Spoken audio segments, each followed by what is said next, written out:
being here at the Clark County School District Sex Education Advisory Committee meeting. I am Casey Coates, the chair of this meeting. I would like to call to order the meeting for February 16th, 2023. Please be aware that this meeting is being recorded. And we will now move to the flag salute 1.01. Please stand for the Pledge of Allegiance.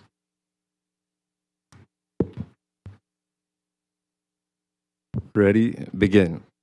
I pledge allegiance to the flag of the United States of America and to the republic for which it stands, one nation, under God, indivisible, with liberty and justice for all. Thank you very much. Please be seated. Elena, would you please take roll for us?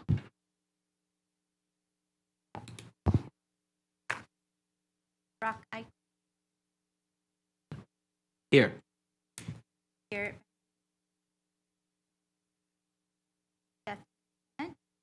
Present. Brittany Davis, Present. Laura Dyke, Present. Jeff Forey, Carolyn Keenan, Present. Cowitz, Here. Bill Pace, Bonnie Ida, Here. Melanie Ann, Here. And Garrett Benavides has just joined us. Thanks for being here, Garrett. Okay, we do have a quorum, and as a reminder, if you would like to make a motion or speak during the meeting, please hold up your hand so I can recognize you. It also helps if you turn on the red light, because sometimes I know you get tired of holding up your hand. So if your red light is on, I'll look to call on you for a motion. Every motion must have a second before proceeding. And the next item is 1.02, adoption of the agenda for possible action. And do I have a motion to adopt the agenda for this meeting, February 16th, 2023? Chair recognizes Stephanie Clement. Stephanie Clement, I make a motion to adopt the agenda. I have a motion from Stephanie Clement to adopt the agenda. Do I have a second? Laura Deitch, for the record, I'll second. Oh, sorry, Carolyn. Thank you, Laura. Thanks. I have a motion from Stephanie Clement and a second from Laura Deitch to adopt the agenda. All in favor, say aye. Aye. All opposed, say nay. Okay, the motion is unanimous.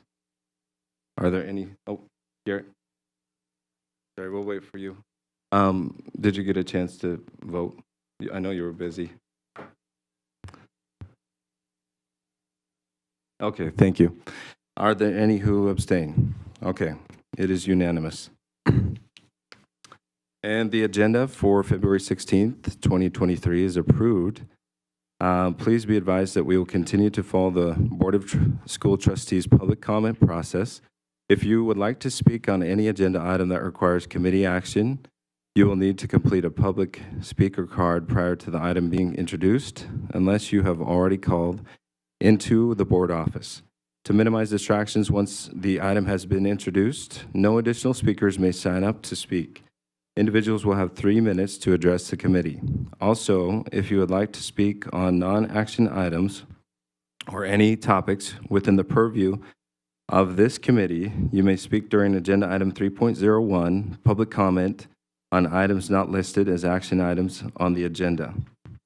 Again, individual will have 3 minutes to speak. The next item is 2.01, approval of the minutes. Sex Education Advisory Committee, approval of the minutes, discussion and possible action on approval of the minutes. 2.01, do I have a motion to approve the minutes from October 20th, 2022? Motion to approve the minutes. This is Caroline Camus, for the record. I have a motion from Carolyn Camus. Do I have a second? Second, Stephanie Clement. Okay, I have a motion from Carolyn Camus and a second from Stephanie Clement to approve the minutes from October 20th, 2023. I believe that's 22, a typo here. All in favor, say aye. Aye. Any opposed? And any who abstain? Okay, we have one who abstains, Brittany Davis. Thank you. The minutes from October 20th, 2022 have been approved. Next on our agenda is item 2.02, request for approval of sex education supplemental materials. As I'm the author of this PowerPoint, I will be giving the chair position for this item to run the meeting to Carolyn Camus, who's the vice chair, to lead the discussion and the voting on this item. And I'm going to ask her kindly if she would do that. Thank you. Thanks, Casey. Before I open the agenda item 2.02, is there anyone who has not had a chance to complete a public speaker card that would like to? All right, thank you. We'll now open agenda item 2.02. Do I have a motion regarding agenda item 2.02? Request for approval of sex education supplemental materials, discussion and possible action of acceptance of item number 1337A for introduction to abstinence created by Casey Kowitz and is recommended for grades 9 through 12.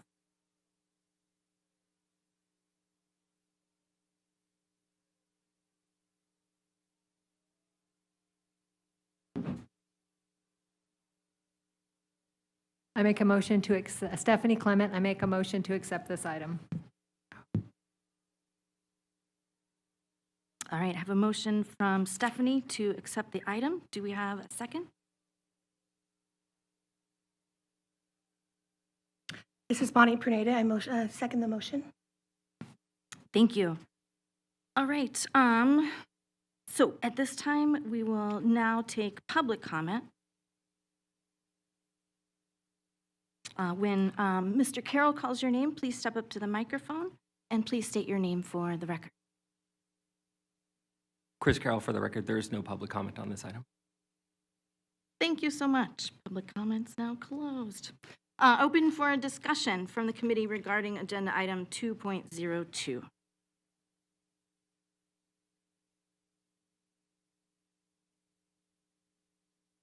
Anybody?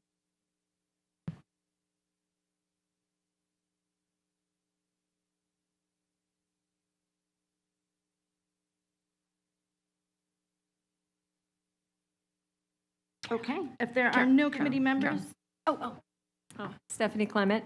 I just wanted to say that, again, I think as we discussed, this should be part of sex education abstinence. As we know, Clark County right now has abstinence-based sex education, but obviously this cannot be the extent of the sex education that children have in class, but I do think it would be a good as a lesson as part of the sex education, because obviously they need to know that everybody isn't out there having sex and it's okay to have, to be abstinent, even if maybe you were sexually active before, or never to delve down that as a child. And again, I don't think this should be the standalone. This is what our sex education is in Clark County, but I think it's a good lesson if the teachers want to have it as a tool in their toolbox. Thank you, Stephanie. Any other discussion? Chair recognizes Dr. Deitch.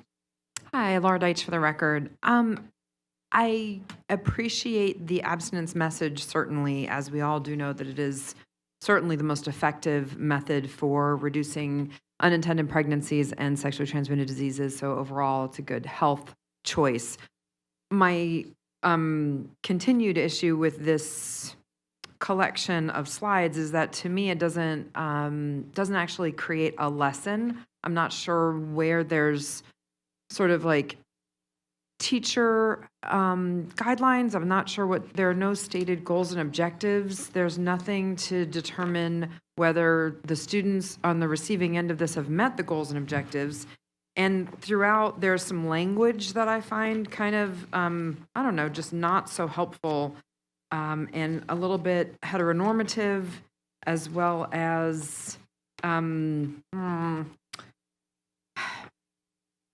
fear-based. I feel like this is a lot of fear-based kinds of things. I think that there certainly are a lot of issues when it comes to health and safety among sexuality and sexual behavior, but I think there's a lot better ways to do this. What I wish this had, what I really truly wish this had, were some activities where folks could practice skills to have those communication patterns and habits, where they could practice negotiating and saying, I'm not interested in having sex with you at this time because, or the reasons I don't want to do this are because, like creating an actual activity, lesson, dialogue. But to me, this doesn't contain a lesson.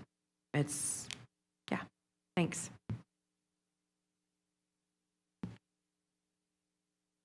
Chair recognizes Melanie Redan. Melanie Redan for the record. I had actually said that as well the last time we had talked, that I thought there should be activities involved, because even I'm a junior in high school, but if I was to be taught this, I would still want an activity to help me learn about it, even though I do know now, so obviously I wouldn't need it. But as an 8th grader or whatever grade it's for, I still feel like an activity would help out with kids learning. Because when kids are involved, that means they're engaged in the conversation, and so they're going to learn better than just sitting there. And it's still a lot of words on the slides. I know I had said it last time how, like, not that nobody can read, but if all the words are on the slide, we're just going to read them and not want to pay attention to who's talking about it. Instead, like, there could be bullet points, because I know I'm taught in school to put bullet points so that you don't have a big paragraph on the slide. That way you can discuss it more and make it a kind of a group discussion instead of just having it there and reading off the slide. Chair recognizes Garrett Benavides. As far as being heteronormative, all of the LGBTQ kids are going to zone out because this doesn't talk to them. They're going to look at this and just think, okay, this is not about my life. I don't need to pay attention to this. They're not talking to me. They're going to look at the slides and there's nothing interesting about it. And yes, I do think that role playing is going to be an important factor for these kids, because just talking to them is not getting them to understand. It's not going to help them prepare for real life. So if we can get them to role play, if we can get them to come up with their own solution to what they might face, then they can be more involved and more invested into how they can come up with saying no. So please, not so heteronormative, involve all the kids.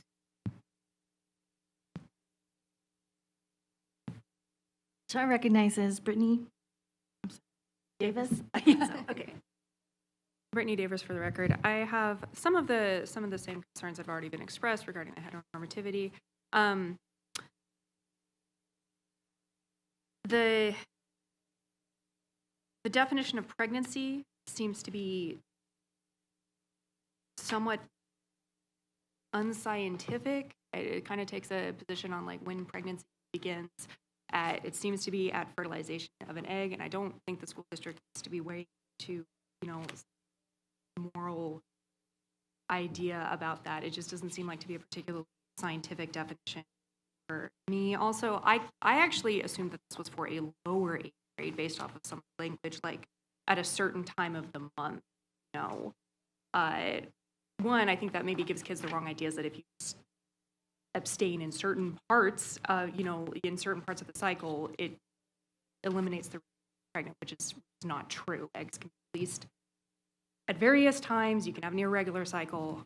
So that's a concern that I have. Another thing is language regarding trying to avoid high-risk behavior or high-risk situations so that you're not pressured into having sex. And I think that sets kids up for a situation where I don't know that a lot of kids are feeling pressure in high-risk situations. A lot of kids engage in sexual activity with people that they're very comfortable around, and not necessarily like out at parties where people are sharing needles or drinking or anything like that, but just, hanging around people that they know and they care about and that they trust. And so I don't want kids to be of the mind of, hey, if this is something complicated that you're thinking about, avoid high-risk situations and this is going to come up. I think it needs to be more along the idea of trying not to always be lumping sex into high-risk, illegal, undesirable behavior, because I just don't think that's the reality that a lot of the kids face. So that would be sort of my concern with this, is it just feels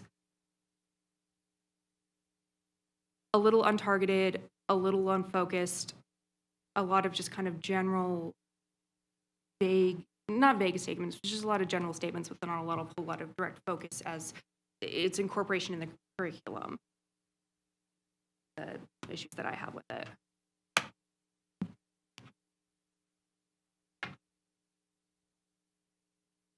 I would like to just comment. I'm not going to vote, Chair but recognizes Casey Cowens. thank you. Thank you very much, Carolyn. Thank you for your comments and your feedback. And this is just, one piece or any material that we use as sex education teachers, we have to have approved. And so as a slideshow, there are lots of activities that I do in class or where they turn and talk to their partner or small groups, or they move around the room and they look at evidence. And, I'd love to submit some of those later and have those approved. But this is just one, item, and I know I can't submit all the items at once, but as a teacher, this is a slideshow that I could use in the class to supplement, encouraging students to choose abstinence as a great choice to stay healthy and avoid STDs and teen pregnancy and stay focused on their education. And just the knowledge that there's a huge number of other students who choose abstinence. I think it's a great message for them to hear. So I do a lot of engaging and activities in the classroom where they discuss, and this is just one tiny piece of the entire curriculum. So it's hard to make one item that is going to cover all activities and all different needs of students, but this is just one item that I wanted to get approved that contains information from the CDC, from that survey, the Youth Risk Behavior Survey. So it's definitely just one part of the puzzle.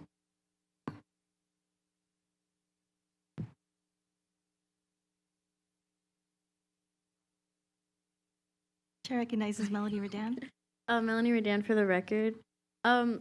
This seems like it's like the Welcome to Sex Education, so the first ever slideshow they're going to see, and if this is the first slideshow they're ever going to see, and it's this, if this was the first one I was going to see, I'd be like, dang, this class is going to be boring.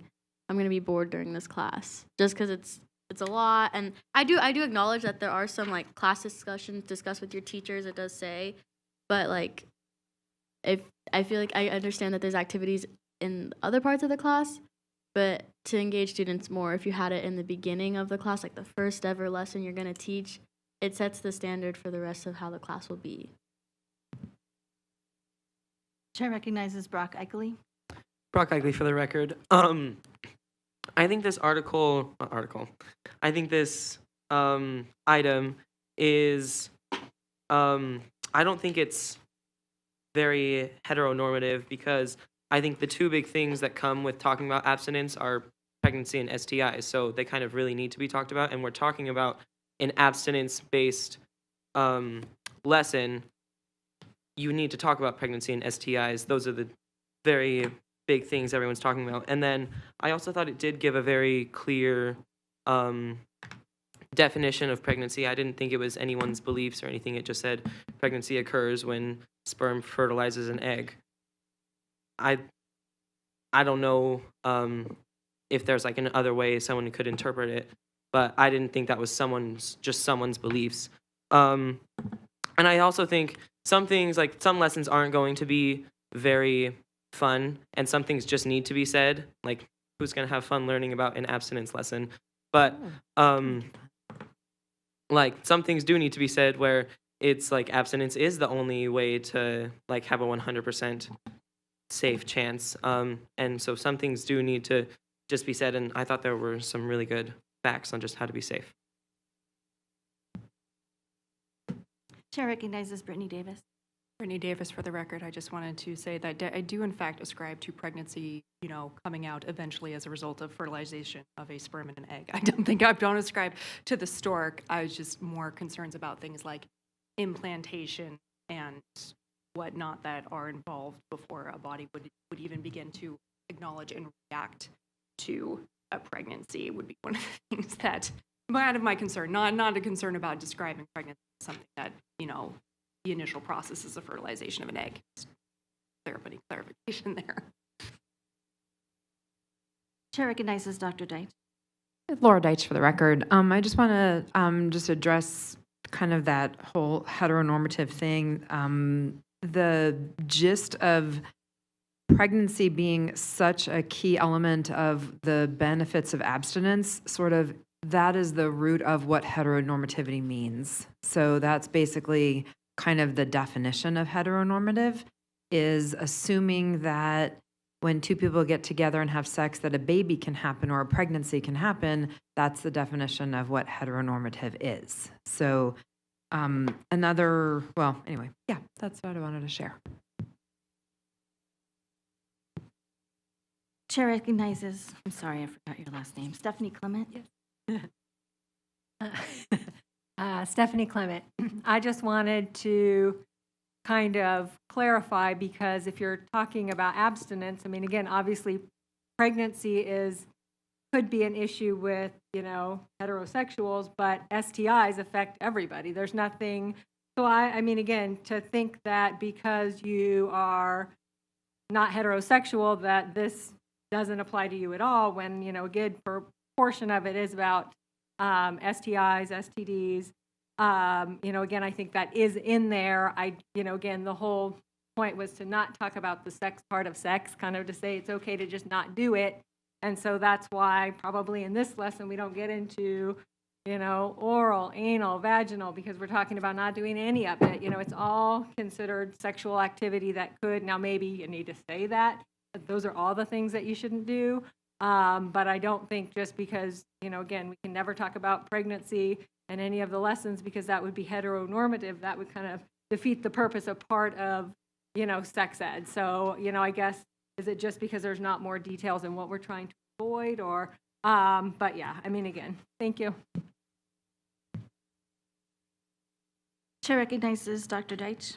So, Laura Deitch, for the record, I just want to address some of the statistics that were in here, which are so cool, and I'm so glad that they're included. And some of the things that were so interesting are a report got released just this week called the YRBS, which I think is where some of these things came from. And the newest one came out that tracks student behaviors and student attitudes and student experiences at middle school and then high school levels. And they report them on a state by state, and even they drill down to the county level. And the newest ones for the 10-year descriptions have been released this week. And one of the things that is so interesting to me is that roughly nationwide, so for females, it was female-identified people as 31% have ever had sex, and 29% of male-identified people have ever had sex. So we're talking about almost a third, or 30% of folks have had sex by the time they have ever had sex at the point of the survey. And then sadly, the number is going down as to condom usage. And so 58% and 47% are stating that they had used a condom, and that's gone down about 10% for the genders that they're asking about. And then had been tested for STDs, again, over the 10-year cycle has gone down. And so those are just, so dude, I'm all about abstinence too, and I'm all about reality and data and statistics. And so I want there to be a strong abstinence message. I'm in favor of abstinence lessons all over the place throughout every grade level. I wish this were stronger in terms of things to do to practice that as a skill. That's what I'm looking for with this, is like all the data is here that says like, man, this is important. But I feel like as a standalone thing, I'm not sure it's going to be as useful as we want it to be. So I just encourage strengthening it in terms of an actual lesson.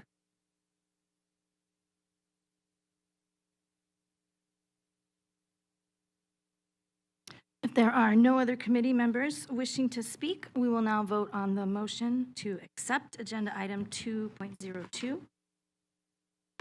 All in favor of the motion to accept agenda item 2.02, please raise your hand.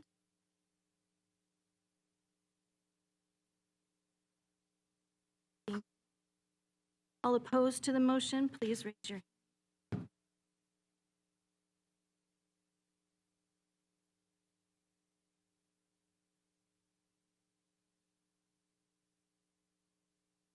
Are there any who abstain from the vote?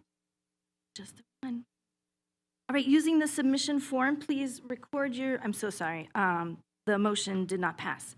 Using the submission form, please record your vote and a brief comment on why you do or do not recommend the material.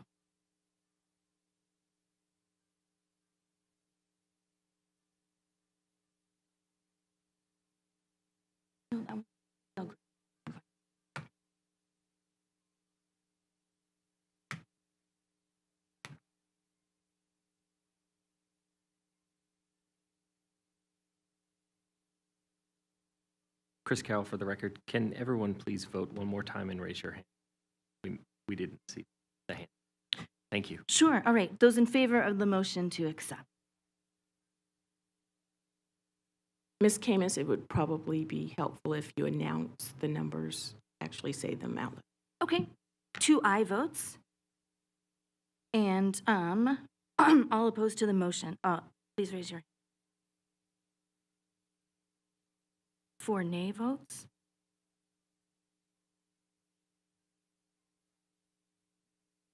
Finish those comments, I guess.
All right, the motion to accept agenda item 2.02, request for approval of sex education supplemental materials, discussion and possible action of acceptance of item number 1337A for introduction to abstinence created by Casey Cowitz for use in grades 9 through 12 has been rejected. All right, next on our agenda is 2.03, and Casey will lead the remainder of the meeting. Thank you, Carolyn. Our next agenda item is 2.03, request for approval of sex education supplemental materials, discussion and possible action of acceptance of item 1341A for Advocates for Youth Making Sense of Puberty is recommended. Those wishing to review Advocates for Youth Making Sense of Puberty may use that link. It was available for you to review in advance.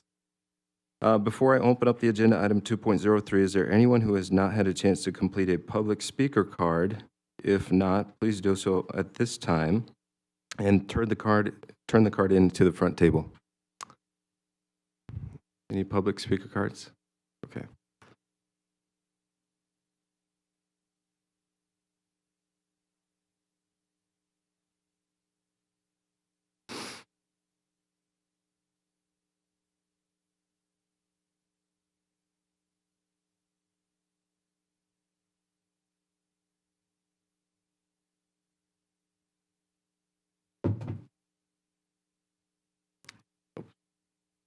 Okay, any other public speaker cards? I think we have them all. Are we good to go with the public speaker cards? Okay.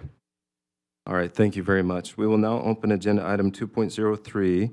Do I have a motion regarding agenda item 2.03, request for approval of sex education supplemental materials, discussion and possible action of acceptance of item 1341A for Advocates for Youth Making Sense of Puberty? It is being recommended for grade 5. This item was rejected with a recommendation for revision at the Sex Education Advisory Committee meeting on October 20th, 2022. This is a revised version being submitted for possible approval. Do I have a motion? from anyone to accept the item? Chair recognizes Laura Deitch. Hi, Laura Deitch for the record. I move that we accept this item. Do I have a second? I second. Uh, Carolyn Camus for the record. Okay, I have a motion from Laura Deitch to accept and a second from Carolyn Camus to accept agenda item 2.03. At this time, we'll now take public comment. Chris Carroll for the record. Kiara Kronk, public comment. Chris Carroll for the record. Kiara Kronk has changed her mind. Okay. There are no further comments. All right, thank you. If there's no public comment, then we will continue. Public comment is now closed. Is there any discussion from the committee regarding agenda item 2.03? Chair recognizes Carolyn Camus. Oh, I'm so sorry. All right. Chair recognizes Laura Deitch. Hi, Laura Deitch for the record. This is the agenda item that we had spoken at length last time, and I believe, and if I'm not trying to be directive or anything, but I think this is the lesson that we just all agreed that had that one piece of language in it that talked about that there was nothing we could do about the mental health component part of it, and so that was taken out. So this lesson last time had pretty resounding approval, and it was just that little bit about nothing you could do, and we had a little discussion about mental health. So I just wanted to clarify that. Thank you, Laura. Chair recognizes Stephanie Clement. I knew I recognized it when I was going over it. And the only other real issue that I have with this is in 5th grade, sex ed is generally the girls and the boys, or those who, I don't know how they do it when you're identifying, but they normally divide them by gender. And so it's a matter of, would the teacher divide the lesson, or are the little girls going to be being taught about boys' wet dreams and spontaneous erections? I guess I would probably have a little bit of an issue with that in 5th grade, maybe not in middle school, but that was my only, and again, I don't know that any of the teachers would use it because of that, because it's gender specific in elementary school, whether or not, again, I'm not sure how they define that, but that's, again, whether it's with how you identify, I know it is very, again, boy, girl in 5th grade, and so I don't know that anybody would use this. Thank you, Stephanie. Chair recognizes Carolyn Camus. I will weigh in since I'm a 5th grade teacher. So it is separated by gender, but I'd like to point out the lesson that is most often used is from corporate, like Always, I forget the company, whichever one it is, because they get free samples. But that movie, which has been used for, I'm going to say, at least a decade, has exactly what you were talking about. And so girls do learn about boys' puberty, and boys do learn about girls' puberty. As far as like the lesson, the school, like the people who are going to teach it, agree on which lessons they will show to both crews. Thank you, Carolyn. Chair recognizes Brittany Davis. Brittany Davis for the record. I just want to say I think it's a good thing that they teach, kids about what someone who does not have the same sexual organs as them will experience. You are going to have some kids that are entering puberty in 5th grade, or they'll see it when they get into 6th grade, which health is not until 8th grade typically. There's a period of 2 years there where you're going to potentially have girls around boys who have spontaneous erections. Like, it's a thing that can happen. Boys should be learning about girls, about like having periods and what the other, what somebody without their experiences is going through. I think that is very healthy, and I think it can be very helpful to avoid, someone reacting maybe negatively to something that they're experiencing that they have no idea what's going on. I remember this is almost exactly what we were taught in 5th grade, however many decades ago, when I took this of, hey, this is what some other people have to deal with. So if, you're around someone that just kind of randomly gets an erection, know that they can't always control it, and don't tease them for it. Don't make a big deal out of it. It's very, very natural. I don't think there's anything wrong with giving that knowledge to children. I will say one thing that just irks me like crazy about this is when it discusses weight gain. And there's a thing in there about oh, don't worry about it because it usually evens out, which again, I think sends a message that, oh, you don't need to worry about it because it's going to go away or it's not, as opposed to, don't worry about it because it's weight gain and who cares. But also, I mean, if you grow taller, if you have more fatty tissue as your chest fills out or your hips fill out, that's not going anywhere. Like, I don't even know what they're talking about with that, to be honest. Your bones are going to be heavier. You're going to gain weight. There's going to be some things there. So that's kind of one thing that that they couldn't just acknowledge weight gain and just be like, this is just a thing that can happen when your body fills out or through other hormones and stuff. I kind of hate don't worry about it. It'll probably all even out in the future. Like, it's just something I don't think we need to be stressing the kids out with. Thank you, Brittany. Chair recognizes Garrett Benavides. I think boys and girls should learn about the other genders. Puberty. They have siblings. This will take some of the mystery out of brother happening to walk in on sister. And oh my God, what's going on with you? Mom, so-and-so's dying. Sister going in to wake up brother for school, and what's going on with you?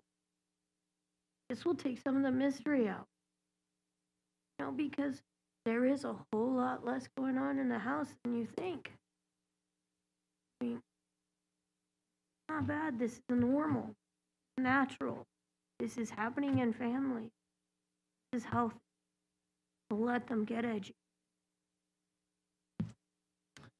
Chair recognizes Laura Dice. I have this is Laura Deitch for the record. I have a quick funny story that is, I think, illustrative of why it's so important for everybody to learn about all the genders. I have a buddy, he's a dad of a young woman. She's in her 20s. So he's married to a woman and has a daughter in her 20s. And he calls me the other day and says something about, okay, I'm trying to understand, like, there's the vagina and then there's like the egg shoots. And I said, egg shoots? Egg shoots. And he said, yeah, but I don't know where they are and I don't know how that all works. And she had that whole like fertility thing, infertility, like the sterilization. And I sent him a picture from Google of the female reproductive system so that he had a clue. But this is a college-educated, successful businessman in our community who lives with a woman who has a uterus and fallopian tubes and a daughter with the same parts, and called them egg shoots and thought they came off the vagina. Thanks. Thank you, Laura. Are there any other comments? Chair recognizes Melanie Redan. Melanie Redan for the record. I do think that I did see the change and I do like the change. I do remember in 5th grade like learning about that video. I do remember watching like a movie about it. I just don't remember learning about wet dreams in 5th grade. I learned about that in 8th grade, and even like not me, but other kids who are in health learning about it in 8th grade are already immature about it then. So if they like changed it to make it more like scientific in a way to where it's not called a wet dream, so kids aren't joking around about it, because I know kids like some kids are mature enough to be like, okay, like it's normal to like me, like I'm not gonna be like, oh my gosh, a wet dream, but like it's maybe instead of calling it that, just something else that like maybe like the nocturnal emission. I feel like that would be better than a wet dream. Thank you, Melanie. Chair recognizes Brock Eichley.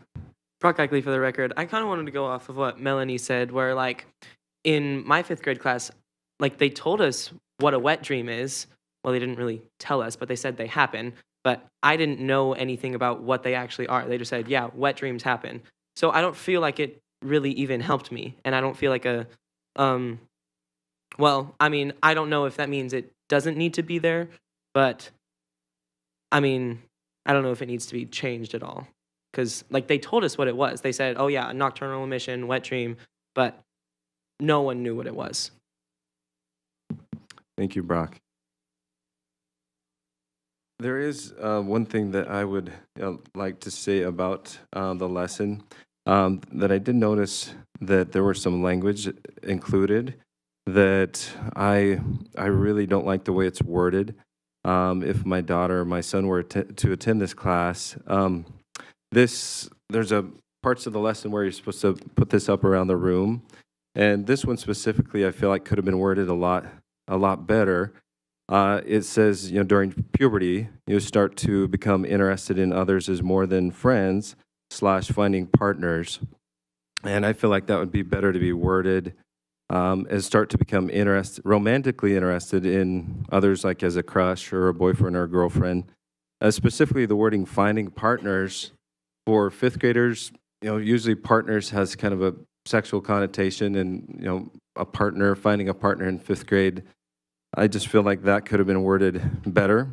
Becoming romantically interested in others, or finding a crush or boyfriend or girlfriend. There was another part in here as well that was really concerning to me, especially for my daughter. If, as a parent, it says, this part says about menstruation, that one of the most dramatic changes a body with ovaries goes through is menstruating or getting a period. And sometimes the wording in this Advocates for Youth lessons, it just comes across as really awkward and almost even inappropriate. That I don't want my daughter to feel like she's a body with ovaries, that she's a hunk of meat walking around with ovaries. She's a woman, she's a young woman, she's a girl. And sometimes I feel like these Advocates for Youth lessons are so afraid to use the word girl and woman that they put in phrases that almost make a girl or a young lady feel like she's a body walking around with ovaries, is exactly what it says. I just feel like it would be better worded if they said, one of the most dramatic changes that a female, or even a female, goes through is menstruating, instead of a body with ovaries. As I studied these lessons, I did some research about Advocates for Youth, and I would invite and encourage everybody here to do some research online about Advocates for Youth. Point of order, this is about a particular lesson. And the publishers of this lesson, Advocates for Youth, that's why... Point of order, can we talk about this specific item and not the background, and not, encouraging advocacy about a specific publisher? Well, there are a lot of Advocates for Youth lessons that are coming before us, and I feel it's important for us to understand the organization and their mission statement. Point of order, and we're what talking it is about that this they- particular lesson. This lesson, the one in front of us. And this lesson is published by Advocates for Youth, and that's why I want to Great, make... so let's talk about this lesson.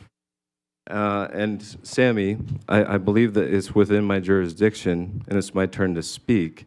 I would appreciate it if I'm not interrupted so that I could talk. These lessons come from Advocates for Youth, and there's some information that I have about Advocates for Youth that this is why I'm sharing it, because they are the ones who published this lesson. As I look at the agenda item, your discussion should be limited to what the actual reference material that's being reviewed. And there's no reference to Advocates for Youth. It should be confined to the actual materials that are before the committee. Okay, well, I will just say this because it applies to all the other Advocates for Youth lessons. No, that's as the well. point. That's the point that Sammy just made. Well, the title of the lesson is Advocates for Youth, and everybody knows when the teachers But go no, into it's the not. database, they have to search out the lessons, and they're all titled Advocates for Youth, as well as when they're The given to title the of the lesson students. is Making Sense of Puberty. Making From Sense of Advocates for Puberty. Youth.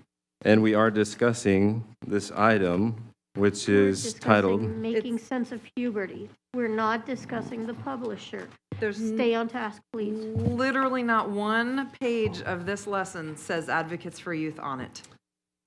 okay, so if I believe I'm reading the agenda correctly, it says item 1343, Advocates for Youth, Making Smart Choices. And so, since they are the publishers of this lesson, I believe it's important for us to know there are many other lessons that have been brought before us, including the talking others about that we will this one. see. This one. This one. Sorry, point Yes. of order. Making smart choices is the next agenda item. This one is making sense of. Oh, I apologize, yes. But it is titled Advocates for Youth. It is Item- titled Making Sense of Puberty. Yep. That's what it's Oh. called. So we're on this 1341A, which is titled Advocates for Youth, Making Sense of Puberty. No, it's called Making Sense of Puberty. Yep. Please stay on task. Take a peek at the lesson. Sammy, I believe that I'm being interrupted during my turn to talk. I never interrupt anybody else when it's their turn to talk. And I'm You going didn't to ask Listen to everyone. what Sammy said. She said you have to stay in the lesson. That's why I'm interrupting, because you didn't honor what Sammy said.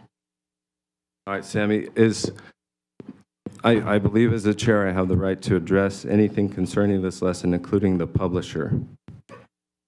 My direction was to stick to the reference material, which is the lesson, making sense of property, which is the agenda item. Okay. Well, I will just briefly say, please do some research on your own about Advocates for Youth Unbelievable. and their Point agenda. of order, I believe They this is a have an- misuse of your power as chair. Okay, they have an agenda, and that's why I'm voting against this item and all other lessons from Advocates I'd for like to Youth. make a motion that the chair be removed and Carolyn take his spot. I need a second. I second.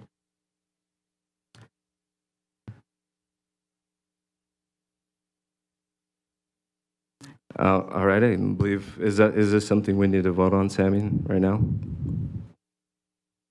The chair during a meeting can be temporarily removed. It takes a simple majority.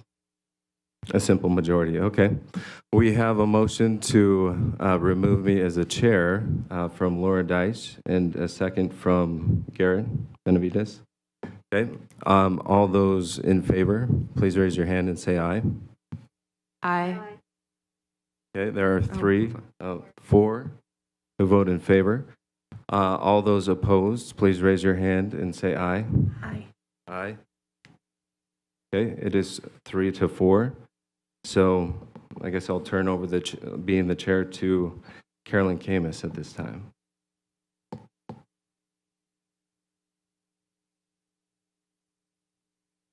Okay, okay. Chair recognizes Brittany Davis, and I'll move down the line. All right.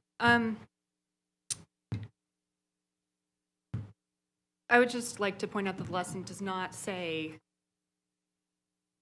that women are a body with an ovary. That language is nowhere in here. I think the fervor to try and assign womanhood to ovaries is very damaging for a lot of different people, transgender people, but also people who have struggled with very illnesses or genetic conditions or anything that means that they do not have a complete set of ovaries or, appropriate, that concept that we have of this ovaries, bodies with ovaries. There are going to be little girls that have, could have had trauma, could have had genetic things, could have had anything, and they don't have ovaries. That doesn't make them any less little girls. There are women that don't have those things. And so, I don't think that including that language in there about, hey, if you have ovaries, menstruation, this is, the process that kicks it off. Having that language in there is accurate. I don't think it takes anything away from anybody that identifies as a woman that has ovaries. That doesn't make them any less female. I just think it is a recognition that, this concept, intersex people exist, There are all of these different factors where in sort of this, one thing that I appreciate about this is not that rush to assign being a specific gender with having this perfect set of reproductive organs. And so I don't have any objections to not just saying male or female, because there are going to be girls that don't have ovaries, or that are non-functioning, that, they're going to be women that have that there. So I don't have an issue with, trying to specify things in that way to be more inclusive towards all people, not just our, transgender youth or non-binary youth or, things of those way. Although I do think that it is extremely important to consider them and make the lessons inclusive for them as well. Chair recognizes Bonnie Pernita. Bonnie Pernita, for the record. I guess when I'm looking at this and when I got on this this group, our review is of curriculum that's going to be introduced to the whole school district. And so I think, as a member, it is my job to look at who's introducing these lessons. and what their group is. I'm not going to blindly just read a lesson and be done. I'm going to look at what they are doing, what they're having. I think that's part of my job, recommending this to the school board. I don't see, excuse me, how that's not. I'm not saying good or bad, I'm just saying I think it is our job that we look and see when it's introduced, why in the world then would they introduce, who's introducing this lesson? It would just be them making sense of puberty. It wouldn't say who introduced it. Again, I'm not saying right or wrong, I'm just saying it's our job. And so we do need to take a look at it so we can see if we're the recommending board for the school board, we ought to know what we're recommending and who it comes from. So I strongly feel like we need to take a look and look at that. Chair recognizes Brock Huckley. Mark Ugly for the record. On these last 2 pages of the lesson, I was just curious about where it says, like, when this happens, I can try. So when I get acne, I can try. I'm wondering, what are the 5th graders, like, what's going to go through their mind? What are they going to say? Because if I was a 5th grader, or when I was a 5th grader and someone said, when you get acne, I'm going to say, what's acne, right? Well, I know that acne is what teenagers get, but I don't know what I'm going to say I can try. I don't know what a skincare routine is. And on the lesson, it says acne just goes away with time. So are we wanting the 5th graders to say, wait? I don't know. I don't know if the teacher's going to tell them. I guess I'm just curious. I don't really know. Chair recognizes Casey Coates. Yes, I very much agree with what Bonnie said about our responsibility to know what the publisher's motives are when they present curriculum. And I believe in a previous meeting, there was a material that we reviewed, and Laura Deitch, told us all about the publisher, that she was opposed to them because of their specific makeup of their group, because they were white Christian males, and she didn't agree with what their agenda was. And she didn't agree with what the motives were behind it. I believe it is very important for all of us to research Advocates for Youth and know what their agenda is and understand why they're creating these lessons and how it aligns. How many times? That's why I'm against these lessons. How many times? How many times? And you can tell Clearly, they one more don't time. like you to know that. So please research it because they don't want you to know the truth about Advocates for Youth. Chair recognizes Melanie Redan for the record. I do agree with Brock. If I got my period in 5th grade, like, I knew about it, but I would have been freaking out. And it's talking about how you can manage it. Well, I'm not only gonna be like freaking out. When I did get mine, I was crying. My mom had just gotten home, and luckily I was home and nothing had happened at school, but I was very emotional about it. So, and it's managing it. I'm not only am I gonna get my period, I'm gonna have stress, I'm gonna have anxiety, I'm gonna be freaking out. So it's like, as a 5th grader, I'm not gonna know how to manage when I get my period, or how I'm gonna manage when I get acne, or how a guy might not know how to manage a wet dream, because you can't really manage that if it just happens. It's like a normal thing. So how are you managing it?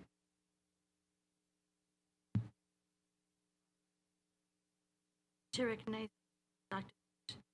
Laura Deitch for the record. So one of the things that I appreciate about these questions is that it, for me, it helps show where the teachers and their expertise and their knowledge and their skills really play in. And so this is I think the lovely thing about these kinds of lessons is that there are the kind of teacher notes that go along with it. And it assumes that a teacher knows how to manage a classroom, and it assumes that teachers know how to present various information, and that a teacher would be, it would be a dynamic process for teaching.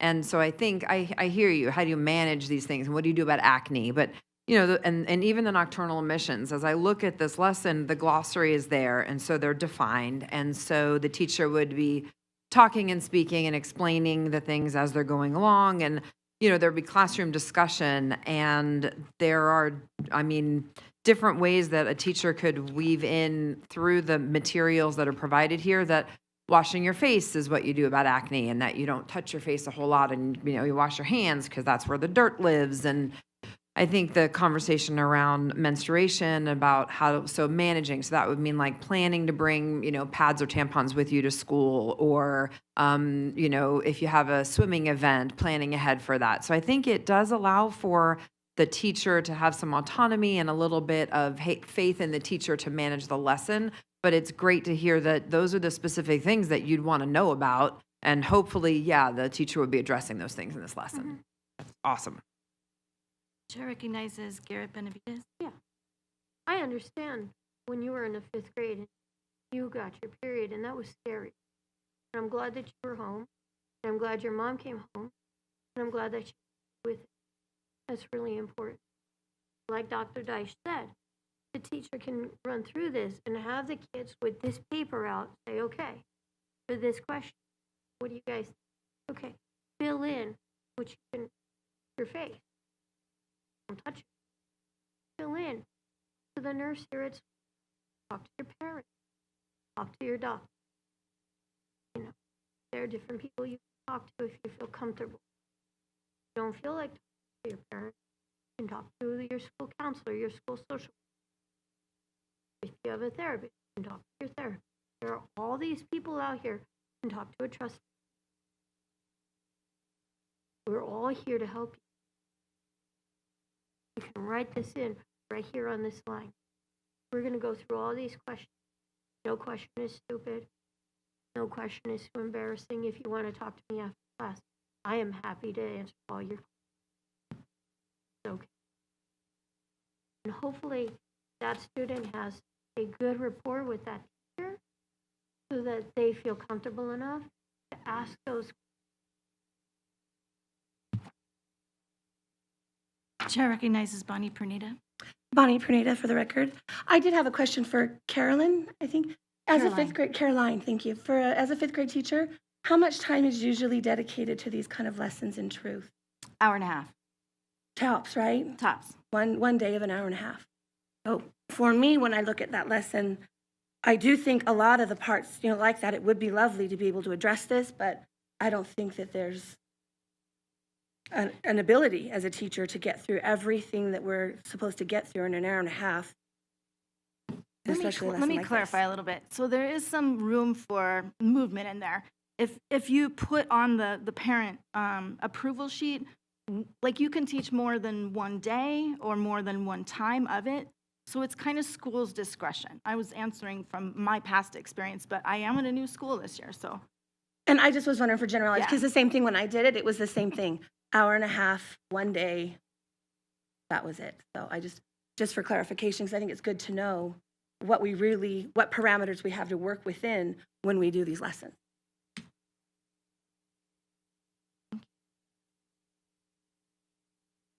If there are no other committee members wishing to speak, we will now vote on the motion to accept agenda item 2.03.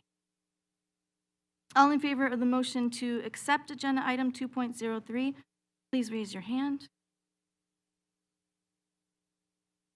4 ayes. All opposed to the motion, please raise your hand. 3 nays. Are there any who abstain? Thank you. Using the submission form, please record your vote and a comment on why you do or do not recommend the material.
All right, we will now move on to agenda item, oh, I'm sorry.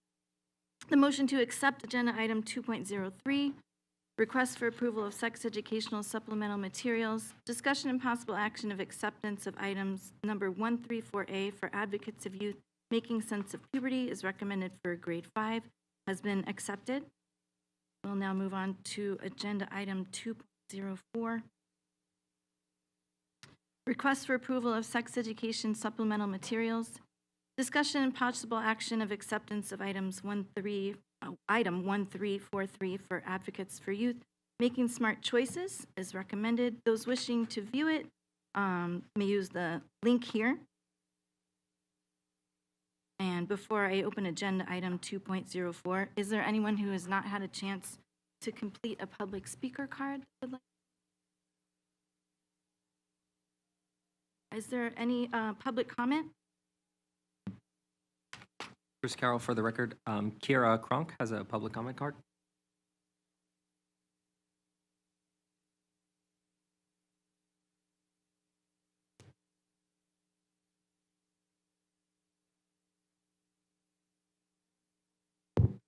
Hi, my name is Kira Kronk for the record, and I just wanted to leave a few comments with you guys about this next coming lesson, which is making smart choices. And I know there's going to be a lot of backlash because it includes scenarios in which we have to make a smart decision. And I know some may argue that we're encouraging kids to have sex or to do sexual behaviors, but the truth is that it's going to happen anyways. And all we're doing is providing safe ways to practice sex. So it's kind of like if you taught somebody how to drive, but didn't teach them like defensive driving techniques. This is a way to allow children to, or not children, but young adults and teenagers to make smart decisions about having sex in a safe way, including like not getting pregnant or not contracting STIs, but you can't stop sex from happening. And I think that this lesson is going to be really helpful in teaching kids or young adults how to properly and safely have sex. That's all.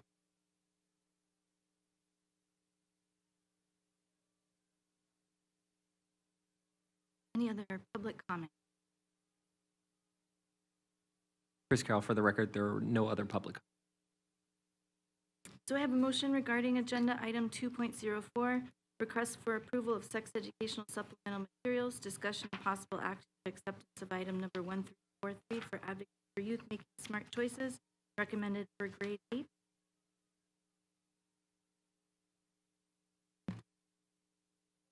Brittany Davis for the record. I make a motion to accept the item. Do I have a second motion? I'm sorry, I have a motion from Brittany Davis to accept the item. Do I have a second? Garrett Benavides, second. Thank you. Is there any discussion from the committee regarding agenda item 2.04? Dr. Deitch. Oh, Chair recognizes Dr. Deitch. Laura Deitch for the record. I just want to clarify. Thank you, Kira, for sharing your thoughts. And I want to make sure that there's clarification considering my name ended up at the front of this. And I want to just really make sure that the message is clear that the point of this lesson is to have youth be able to have skills to say what they'd like to do about a sexual proposition or activity, yes or no. So it's not necessarily about the safest way only to have sex. It's also about ways to say no if we don't want to have sex. So I just feel like sometimes that gets glossed over, and that's certainly a huge component of this lesson. And in fact, I feel like the lesson is really instructive and helpful in providing those opportunities to have that really needed practice. It's like when a family member comes to you and asks to borrow money. You just wish you would have had like a minute to think about it first so that you could say no gracefully and have like your argument all laid up. And I feel like that's what this lesson does. Is it says like you have the time and the opportunity to think about what might happen from, doing things, not doing things. It gives you those skills and those language tricks and tips to be able to articulate what you do want to do, what you don't want to do, what your limits are. And I think that a lot more young people would be able to advocate for themselves to stay safer, stay healthier, and to not engage in sexual activity at all, or to whatever the limits are with a lesson like this, because it lets you practice it. So I just want to make sure that that's a key component to what is being presented in this lesson. Chair recognizes Stephanie Clement. Hi, Stephanie Clement. I mean, my issue more with this lesson, and it's usually with these lessons, is where they're trying to teach them. And I think most of the scenarios in here, how many middle schoolers have had your boyfriend for 6 months or girlfriend or significant other, and they're talking about sex? I think it's not that these skills would not be great at a later level, but how many people are sitting at their friend's house as couples with no parents home in middle school? I mean, I hope not that many. And, you know, again, you're preaching to maybe a very small percentage, but you also have to look. And again, I think these are great skills. I think people need them, but I think 8th grade is putting ideas instead of skills into a lot of these kids' minds, and we cannot teach to the very small minority now. Even, you know, in the stats, only 30% of high schoolers are having sex now. And this is kind of, and again, I agree, there's good lessons in saying no, but I don't like the scenarios. I think they're not age appropriate for middle school. I would much love, and I wish they would do health ed instead of doing like 8th and 9th grade. Try to spread it out a little bit. Either maybe do it 6th or 7th, maybe 7th grade and then 9th or 10th grade. So it's not the same STI discussion. Again, some of this again, I think these are good skills for kids. I don't think it's appropriate for 8th graders to be talking about scenarios that aren't really to them. It's, oh yeah, well maybe in 3 years, and I agree, prepare them, but I don't even like to plant that seed in 8th graders. And also you have to look, and I know most parents don't go and look at the sex ed material that their kids are going to be taught. Probably 99% don't, but that 1% do. Those kids maybe are the ones that need it the most because maybe they're a little more conservative. And, I did, and I wouldn't let my kid have sex ed, and they might be missing out on something more.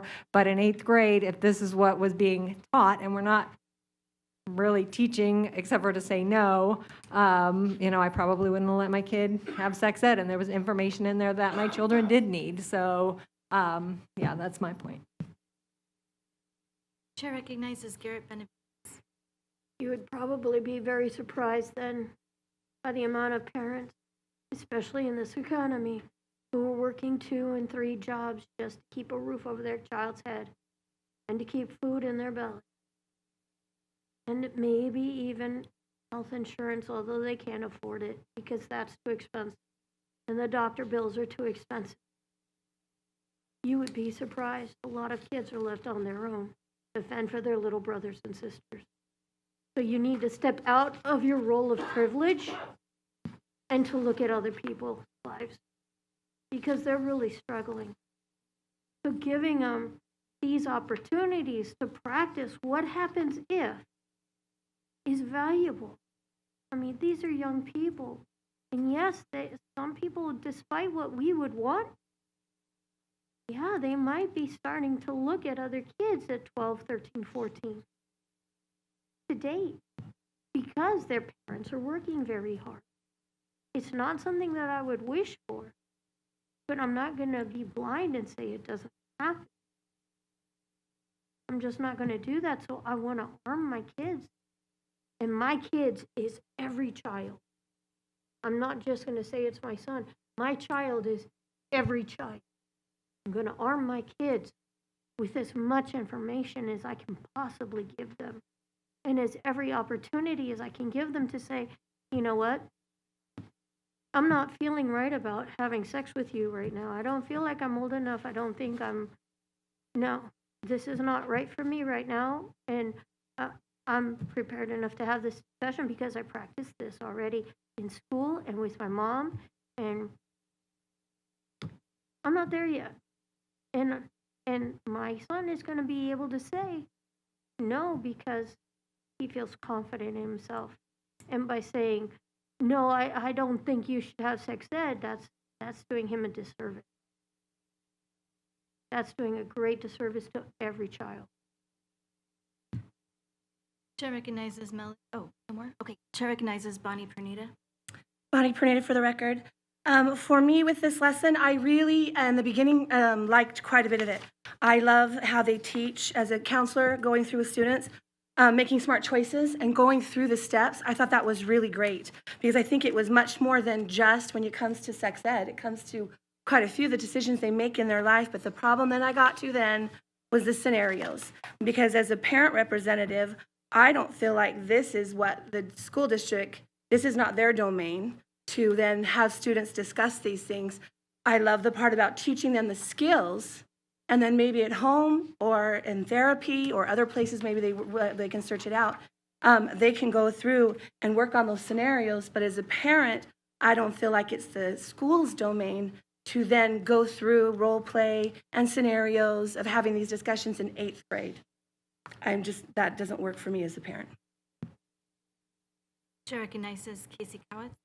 Yeah, thank you, Bonnie. I really agree with what you said. And I think that's the main problem with these Advocates for Youth lessons. They're geared and the language is in a way, and the activities that happen, those discussions and role plays, they're always geared in a way that leave kids with the impression as they walk out the door, hey, everybody's doing this. It's exciting. I should try experimenting with risky sexual behavior. And our curriculum is an abstinence-based curriculum. It's not abstinence only. There's a big difference there. We teach them about, contraceptives and condoms and all those things and how to prevent pregnancy. However, if we are sending kids out the classroom door and they've started a conversation in the classroom where they're talking about risky sexual behaviors and how exciting and how fun they are, and they get thinking about this and the conversation carries on in the hallway and at home and on texting and sexting, that is not what our tax dollars should be doing, and that's not what the time dedicated to these lessons should be doing, and that's why Advocates for Youth takes it over the top. The language, the scenarios that they include leave the students with the impression that if I don't do this, I'm kind of weird because everybody's doing this. I need to start trying experimenting with risky sexual behaviors. That's the opposite of what we're trying to encourage the students to do. We're trying to encourage them to focus on their education, to focus on abstinence, to really, there are some elements of that in here, but with the Advocates for Youth, you always get a lot of good, and then they sneak in these words and phrases and scenarios that fit with their agenda. They have an overall arching agenda. Back to the same conversation.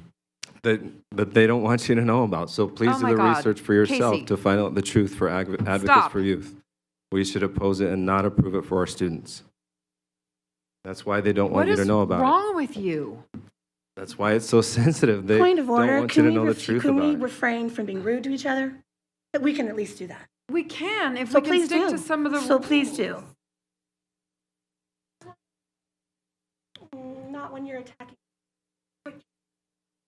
No, I'm saying all of it. All of it. Thank you, Bonnie. Chair recognizes Dr.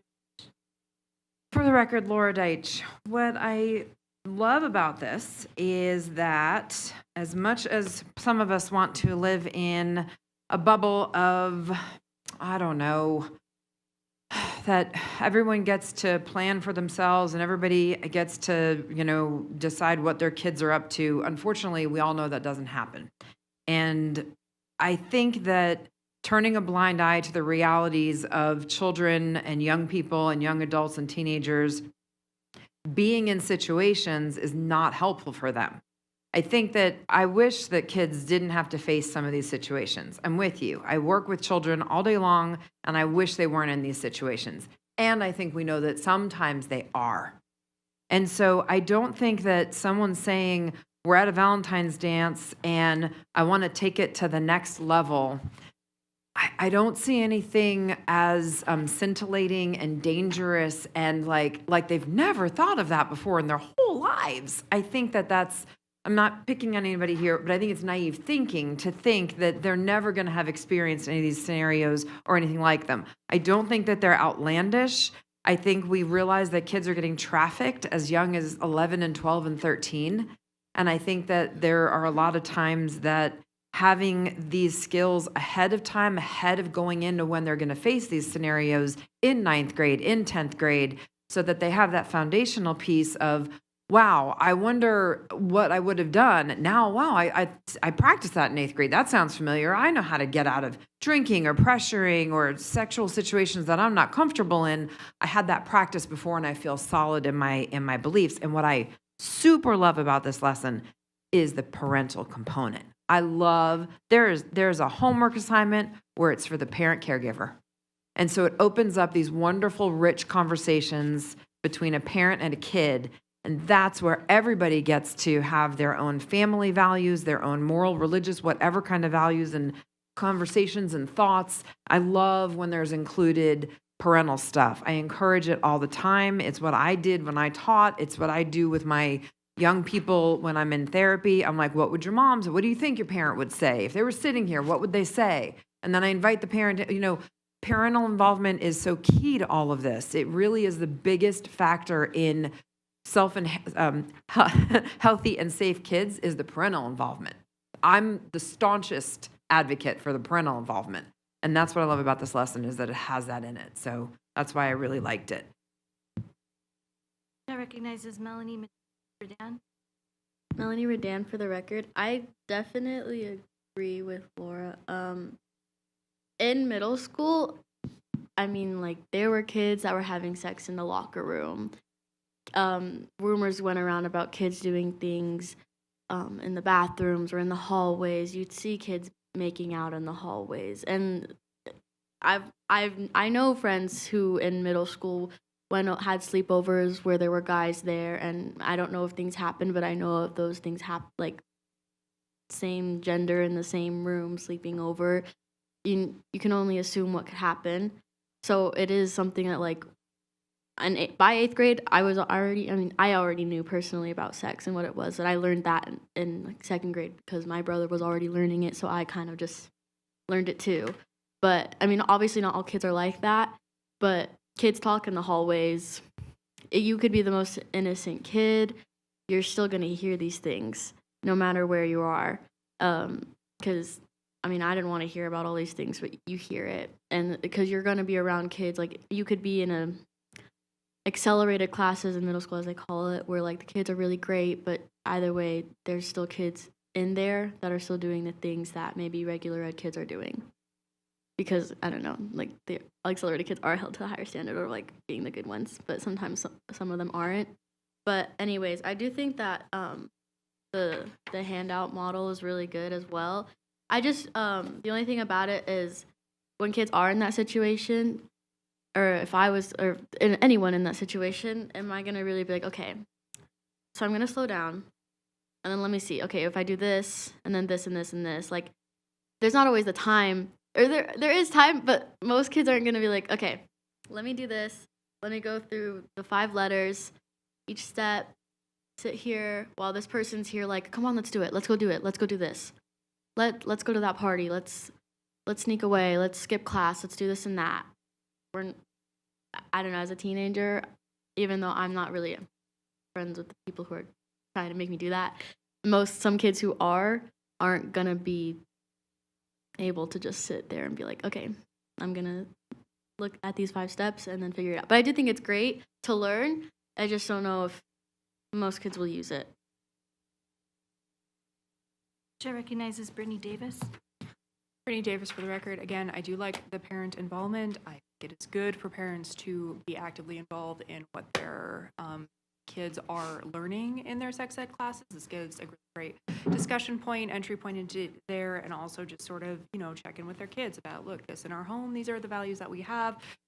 And also, like, look, sometimes it's nice for kids to know there's things in there about, like, do you think it's harder or easier for kids your age of, parents checking in and kids being able to know how their parents feel about the they have. So much focused around kids and trying to make them the tools they need to help make good choices are focused around presenting scenarios and trying to get kids to imagine them in those scenarios so that they are familiar with them, what their options are. We do this with, we don't when we're trying to tell kids don't do drugs, we don't say, hey, so there are these illegal substances. Say no to them if someone offers them. And that is the last you are going to hear us mention about this. We are not going to talk about situations where, like, look, a friend might offer you something. You might be at a party and somebody offers you. Like, we don't sit there and go, well, no, we can't tell the kids that because then they're going to do drugs. They're all going to run out because now they know about it because we told them about it. Because 8th grade sex ed is the first time they were introduced to the concept of drugs. We don't do this with kids with stranger danger. You know, like, we're like, hey, a stranger comes up to you, you tell them no and you run away. Lots of parents will have their kids practice screaming and running away. Like, this is adults, high stress area, you know, when we're training firemen, police, you know, EMTs, all that stuff. You're like, okay, well, there's a house fire. You go run in there, you learn sort of the basic concepts. No, the repetition and being in sort of a high stress or a high emotional situation and given them the tools beforehand to sit and to think about that situation is just this really effective foundational way of teaching everybody, kids, adults, and we do it in so many other ways, but when it comes to sex, it's like, no. All you need to know is that sex is a thing. You shouldn't be doing it, and say no. And not giving them a chance in a controlled environment, the least sexual environment you could imagine, health class in a middle school or a high school, and saying, these are some extremely realistic situations that you or a friend or a family member might be presented with. Let's think about this beforehand when you're not when you're not sitting there feeling put on the spot by someone, when you're not just like hormones are raging, you had a really great night or something, or you know, somebody did some big romantic gesture, whatever it is. Let's take a stop to think about this now when it's rational.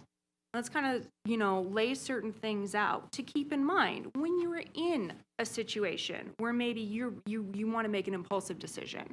And giving them that, again, it is such a foundational thing. And when it comes to sex ed, that's the one who's like, no, let us just throw the kids in there without any sort of foundational anything, where they just kind of have to imagine what we're talking about because we can't speak in frank terms about what sex is, which is another issue with a lot of this, some of the abstinence only. It just says sex, no sex.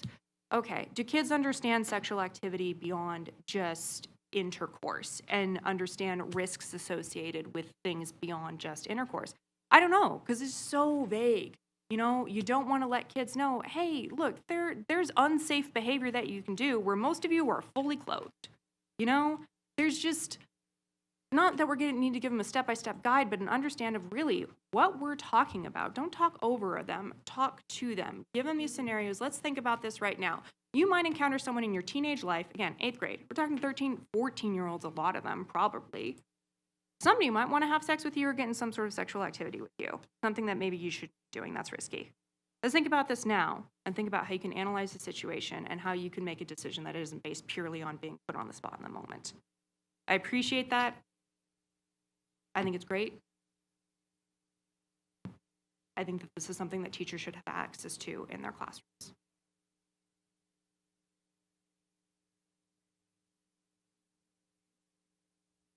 Chair recognizes.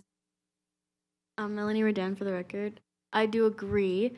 I just, in my opinion, when I'm reading this, I'm like, okay, well, like it's just something that if I'm in the classroom and I'm reading it, I'm like, okay, it's just a scenario, but we're never going to know how we're really going to feel until we're in the scenario. And even when we do know these steps, we might still be like, impulsive decision, okay, I'm just going to do it. I'm just going to do it. Because, oh, well, my friends are over there. My friends are at that party. Well, I'm just going to go. Because, well, why would I not go? Even when I'm like, oh, I shouldn't. Because a lot of kids are probably like in the back of their head, they're like, I shouldn't go. But everyone else is there. And then they think about the consequences of their parents maybe not knowing, and then they find out. And then they're like, and then their parents find out, and they're like, oh, maybe I shouldn't. But they didn't make the smart choices. But I also did want to say that, like, in today's society with kids nowadays, they're learning so much from social media and all of these things. Because when I was in elementary school, I didn't have a phone until like 5th grade. I had a flip phone that my mom let me use just so I could call her when I was walking home from school, so she knew I was safe. And I didn't really get an iPhone until like middle school to where I could text my friends. And even then, like my dad had control of like, he could see my messages and all these things, but kids aren't like that anymore. Kids are having TikTok in 3rd grade, seeing all these things on TikTok. And it's like, oh, not because when I see it, it's like, okay, I'm mature enough to be like, oh, I know what it is. Like, I don't need to like engage in that, but kids are going to want to learn more about it. So when they're like, these situations, like, I feel like it could be even taught, like, I don't know, it could be taught in a younger age, but I don't know, like, you can't, there's really no, it's either 8th grade or 5th grade or 9th grade. So it's really hard, but I do think that it's a great lesson for kids to know. I wish they could know it sooner, maybe not 5th grade, but I mean, I'm assuming that 5th graders probably already know about this nowadays because of how many kids in elementary school have social media and have more access to internet nowadays. There's no other committee members wishing to speak. Vote on the motion to accept agenda item 2.0. All in favor of the motion to accept agenda item 2.04?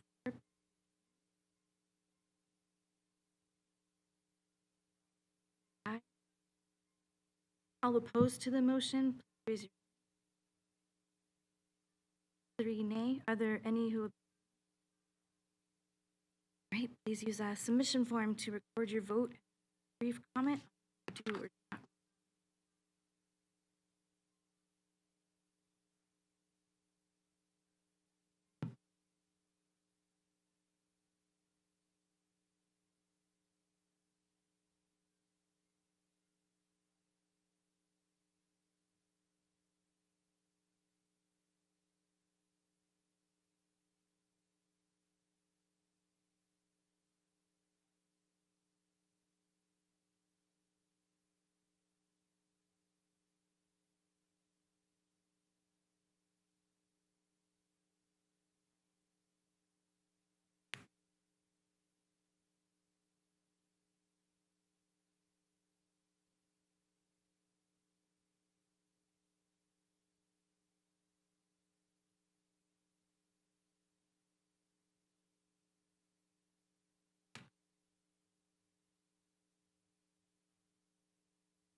All right, the motion to accept agenda item 2.04, request for approval of sex education supplemental materials, discussion, possible action of acceptance of item number 1343 for Advocates for Youth Making Smart Choices is recommended for grade 8, has been accepted.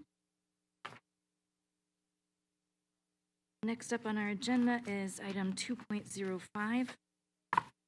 Request for approval of sex education supplemental materials, discussion, possible action of acceptance of item number 1344. For Advocates for Youth Sexual Decision Making is recommended. Those wishing to review it can use the link on the agenda. Before I open agenda item 2.05, does anyone still need to fill out a public comment card.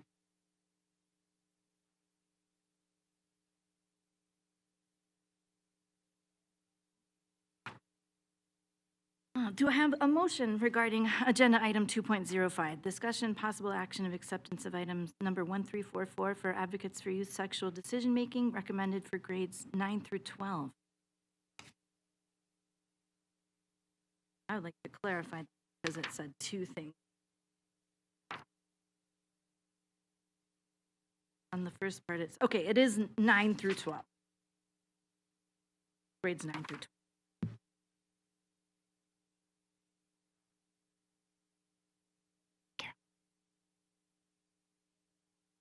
Thanks. Okay. Can I move that Chair we- recognizes Laura Deitch. Laura Deitch, for the record, I'd like to move to accept the item number 1344. I have a motion from Dr. Deitch to accept agenda item 2.05. I have a second. Garrett Benavides, second. I have a motion from Dr. Deitch and a second from Garrett Benavides to accept agenda item 2.05. At this time, we'll now take public comment. Chris Carroll, for the record, Christopher Brace has a public comment card.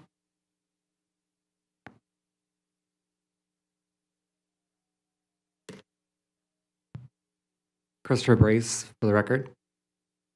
I'm a licensed clinical social worker. I have my own private practice, and sex intimacy is very much something that shows up in a lot of the everyday stuff that I do. And just before I get into the specifics about this lesson, I just want to briefly set the stage about why I think this is such a great part of what we're talking about the lesson, like why this is really good to include. So in any given experience, we're tracking 4 particular things. We're talking about whenever something happens, you're thinking of the trigger, like what was the thing that you noticed right before someone says something or does something. We notice how it feels in our body. We know, like, emotionally what that's like. We know what the perception is, and we know what we're actually doing with that in our behavior. So in situations like this, I'm imagining in a middle school or 8th grade kind of a situation like that, like the pressure to have sex is a very, that's a lot of things that are happening in a middle schooler's mind very quickly. So they don't necessarily have, especially being not, the brain isn't even fully developed to make really smart decisions like that until you're 25. So slowing that down, which is what this lesson is aiming to do, so they have that space and they have that time to really consider what's happening, is I think what this lesson does a lot of really great work with the scenarios and I really appreciate the inclusivity. But practicing and learning these skills, in a situation I'll just briefly give you an example.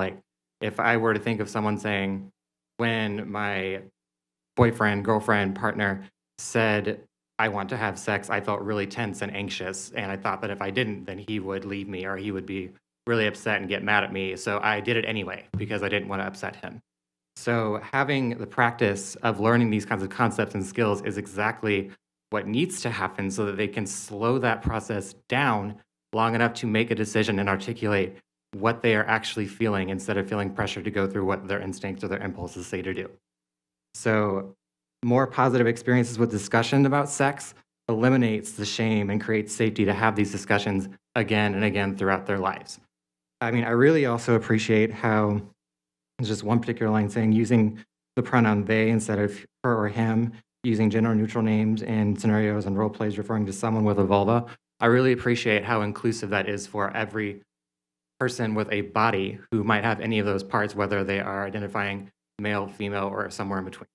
I also really appreciated the sexual readiness, how it kind of puts a lot of emphasis on trusting your internal experience and kind of checking in with yourself, do I actually feel ready to do this? Am I actually consenting to this? Is this something that I really want to move forward? And if not, then maybe I pay attention to that and I just slow down what's happening right now. Whether I say stop, whether I say I need more time, I think this is really what they need practice with in slowing this conversation down. That's it.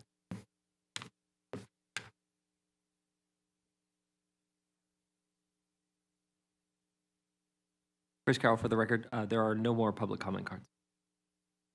Thank you. Public comment is now closed. Is there any discussion from the committee regarding agenda item 0.0? Chair recognizes Dr. Deitch. Hey, Laura Deitch for the record. One of the wonderful things about this, and Chris was just talking about it, on that handout sexual readiness, I want to direct everyone's attention to the very bottom. It says, if you cannot, and there's 15 questions, and it says, if you cannot answer all of these questions with confidence, you aren't ready for sex yet. You're the only one who can make the decision, make it wisely. I think and I'm trying to do this very respectfully, in a way that is the antithesis, the opposite of what Casey, you were trying to share about the tone and the messaging around some of these lessons. I feel like what this does is it basically says, please take some time to figure out what all of the consequences are, the good, the bad, the ugly, what can happen in terms of your relationship, how you'll feel about yourself, the risk of STIs, the risk of pregnancy, if that, could be a possibility. What do I expect sex to be like? Do I trust my partner completely? Am I comfortable being vulnerable in front of my partner? I love the way that this creates so many internal questions for a kid, a young person to go through to figure out if sex is right for them. And I love that it's, if you can't answer all of them with confidence, you're not ready for sex yet. And I totally support that message. And I think that it would be a wonderful thing to share with pretty much, everybody. I think that that's a thing that can be for all ages, but I love that it's directed toward, and this is high school. I know Chris was mentioning, I think you mentioned your comments, something about middle school. This is a high school lesson. This is 9 through 12. So I just want to clarify that we're sure this is for high school. Thank you.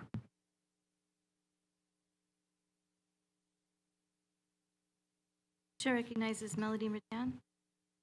Melanie Redan for the record. I agree with her. I think these questions are really great, especially for high schoolers, because I feel like a lot of people who, when they're younger, like when they have sex, it's mostly in high school. When they, if that's their first time, of course. And I'm not saying every person has had sex for their first time in high school. Obviously, some people could have had it earlier due to some situations, or just after. Because, anyways, I feel like it's great for high schoolers just to think about it, because sometimes kids don't think about it, and they're like, oh, well, it's whatever, like, it is what it is. But when they, like, do I trust my partner completely? Because, you might think you do, but do you really? And, or like, how would I feel if we broke up? I mean, breakups are hard as it is, like, I've been through one, and it's really hard for me, and we didn't do any of that. So, I mean, I could imagine how hard it would be having that attachment, because I know it is, like, what I've been taught from my family is that, like, you get really attached, or you can, especially if that was someone you really loved, and then you're allowing them to, like, you're having that experience with them, and then for it to, like, end, it would really be hard. So, like, kids, I don't think everyone thinks about that. So I think these questions are really great for kids or high schoolers to really think about.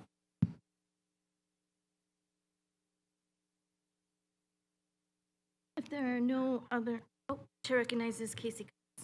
Yeah, I would just like to, strongly, say and clearly state that our abstinence-based education, sex education, has worked really well for many years, and I think that's reflected really well in the CDC study and the Youth Risk Behavior Survey that was included in the lesson. That graph of the numbers keep going down of the students who are having sex and having sex at an early age and trying risky sexual behaviors.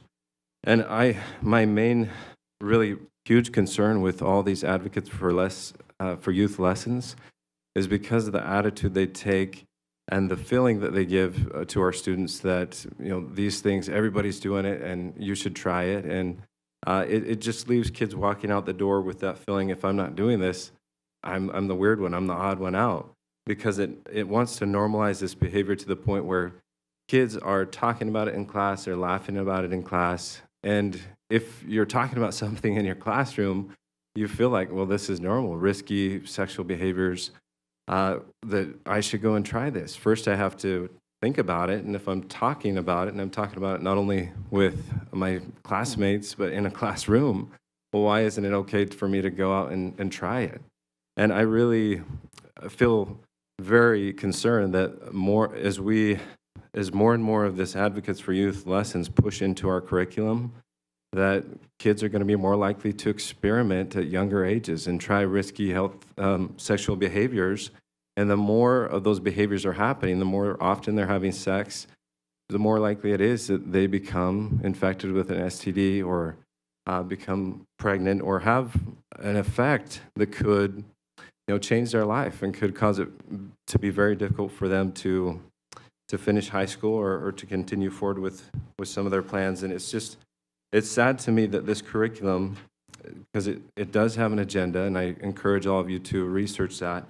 But I wanted to tell you, I found that in 2018, Advocates for Youth was doing a similar thing in the Oceanside Unified School District. Non-germane topic. And in San Diego, where the school board voted to get rid of all Advocates for Youth lessons because of the overwhelming This is non-germane topic. not germane to this lesson. response from parents of negative feedback. You're I just going encourage to keep talking. So all this is why I parents keep interrupting.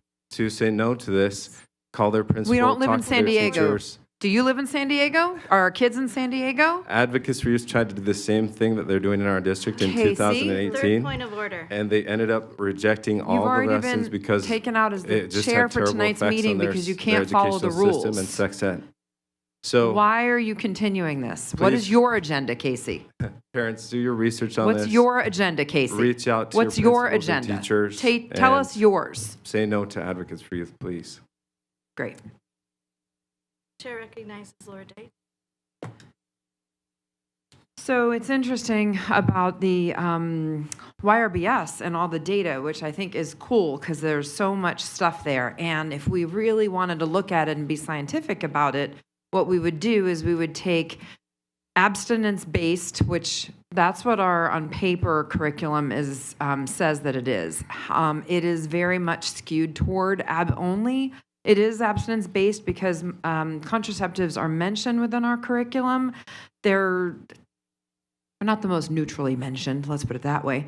But in states where they take an even more realistic and I would call it assertive stance towards real life skills and real life access to education and information, where they look at medically accurate, scientifically based stuff. If we took pregnancy rates and STI rates, okay, we took those and matched that against the nature of the sex ed and did an overlay of the map, what you'd see, and I'm happy to sit with anybody who wants the data, is that in states and counties, even at the county level, it trends higher for STDs and teen pregnancies or unintended pregnancies, the less the focus is on real life scenarios, on medically accurate, age appropriate, inclusive education.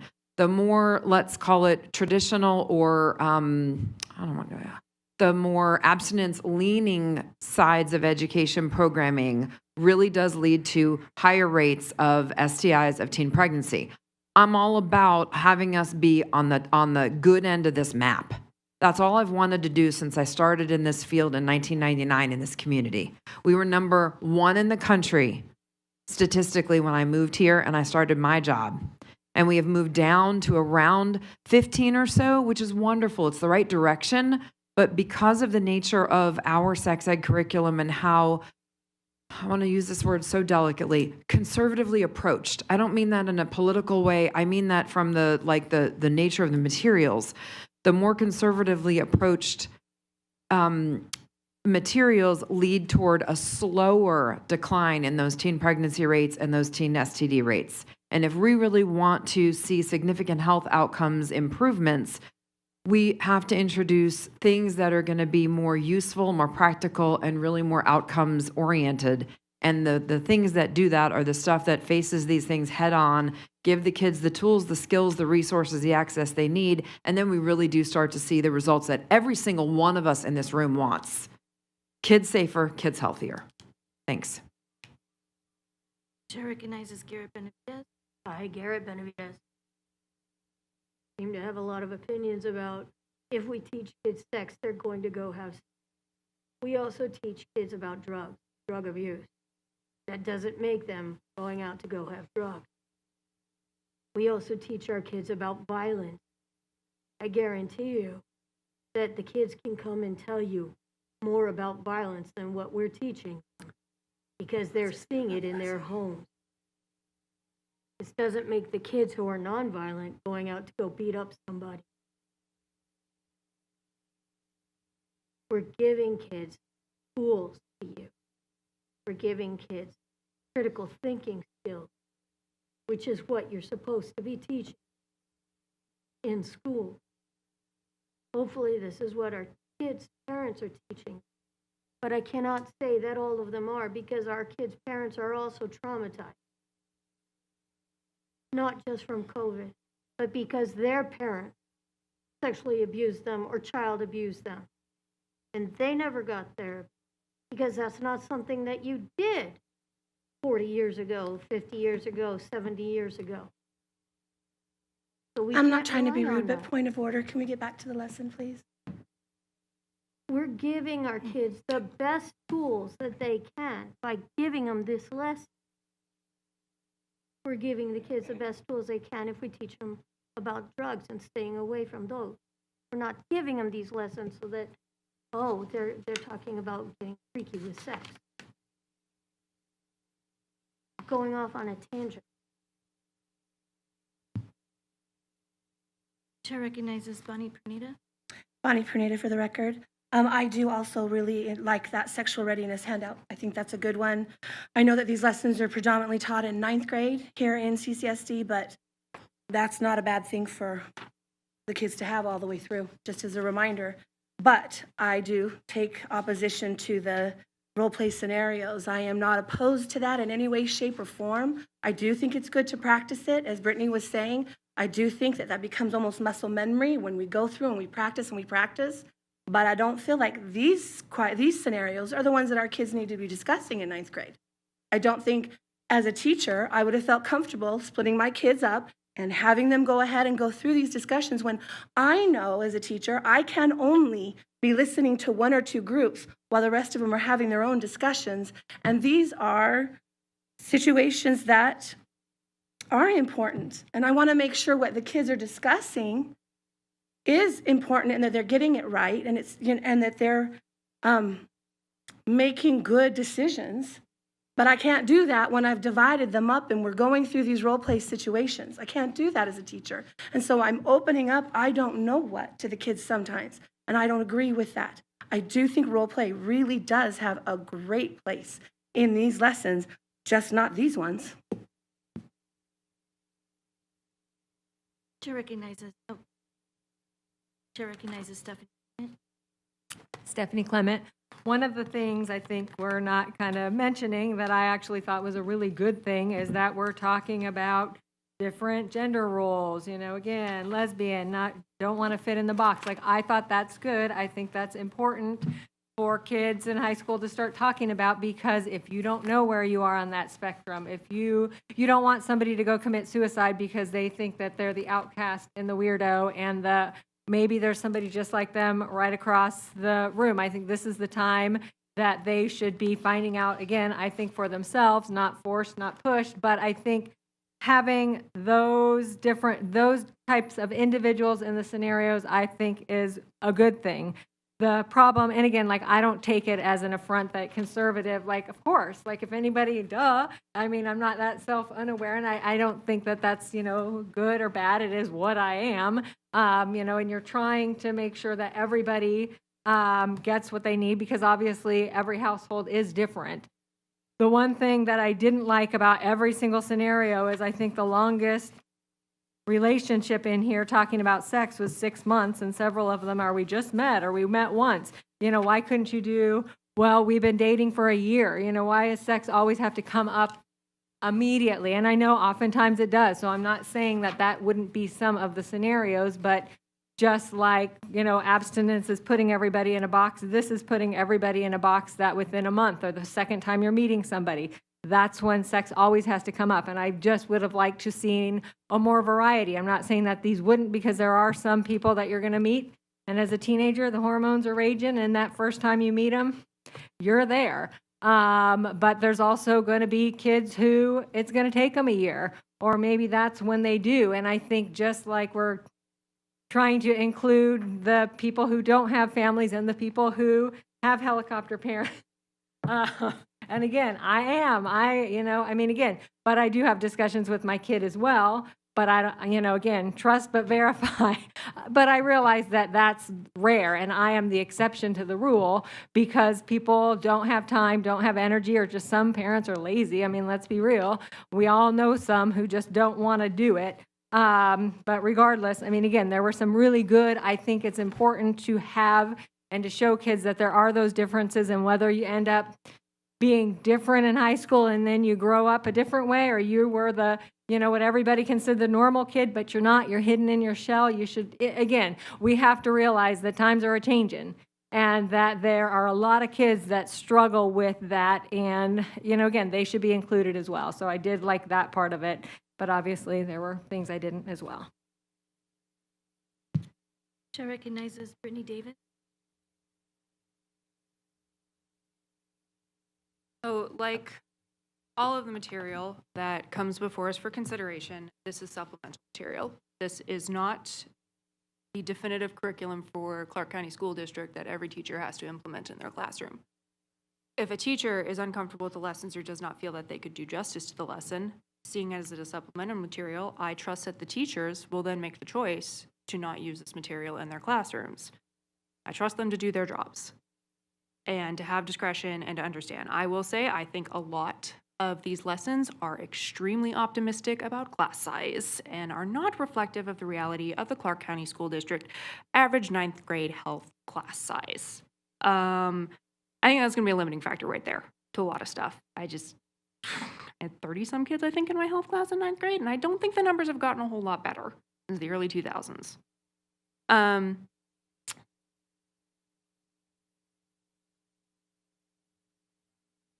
I remember in high school, one of the movies that everybody talked about was American Pie.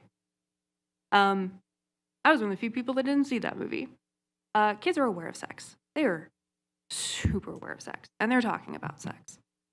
Again, I think giving them the tools to really think about it, what it is, not just from just a fun, physical, or just like, an emotional connection. All the questions that they have on there for it. Like, how would you feel if you gave somebody an STD? If you got an STD? How would you feel if you got somebody pregnant? If you got pregnant? Like, really think about that. Like, if you're responsible for that.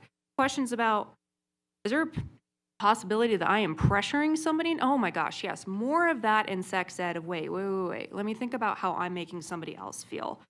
All day long, need more of that in our classrooms about making healthy decisions. I think that is just super important.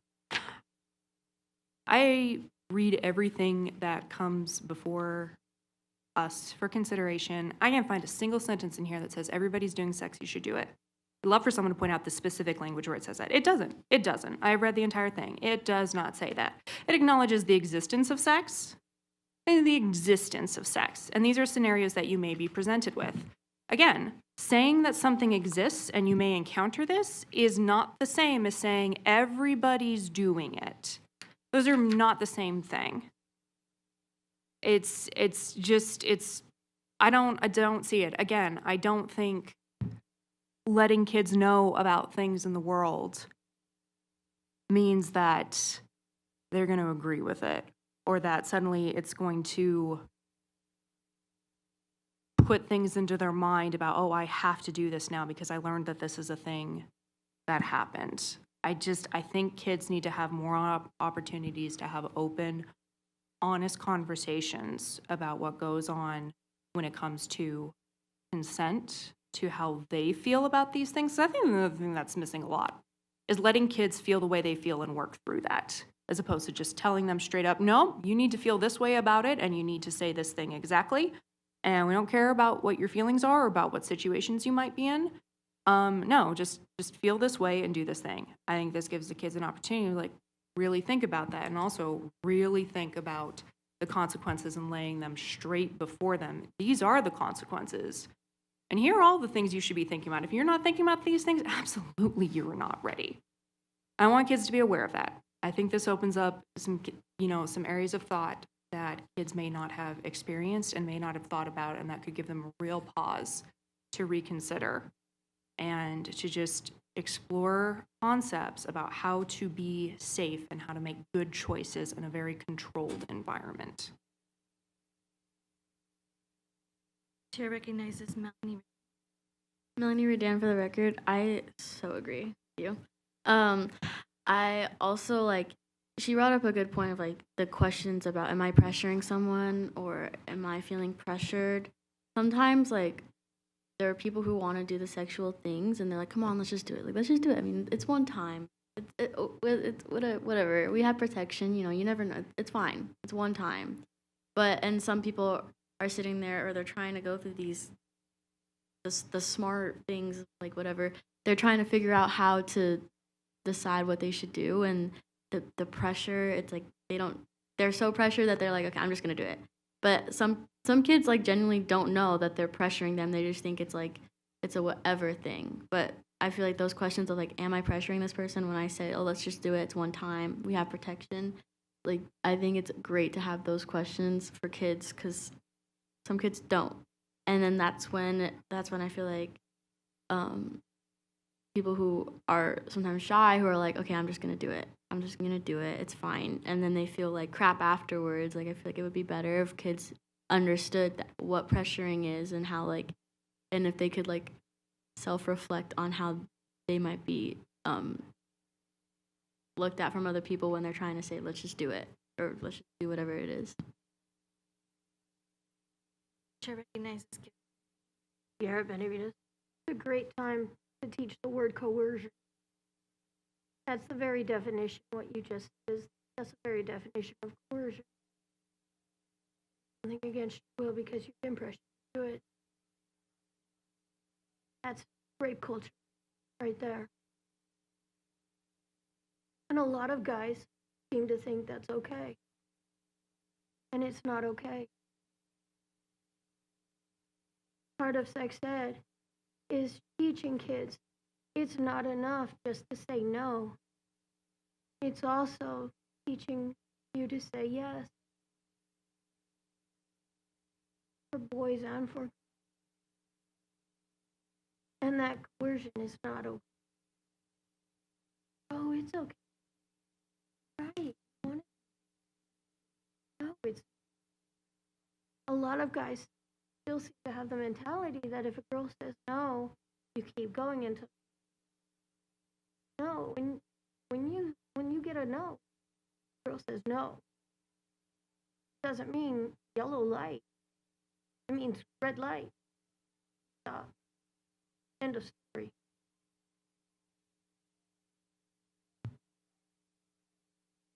Chair recognizes Casey.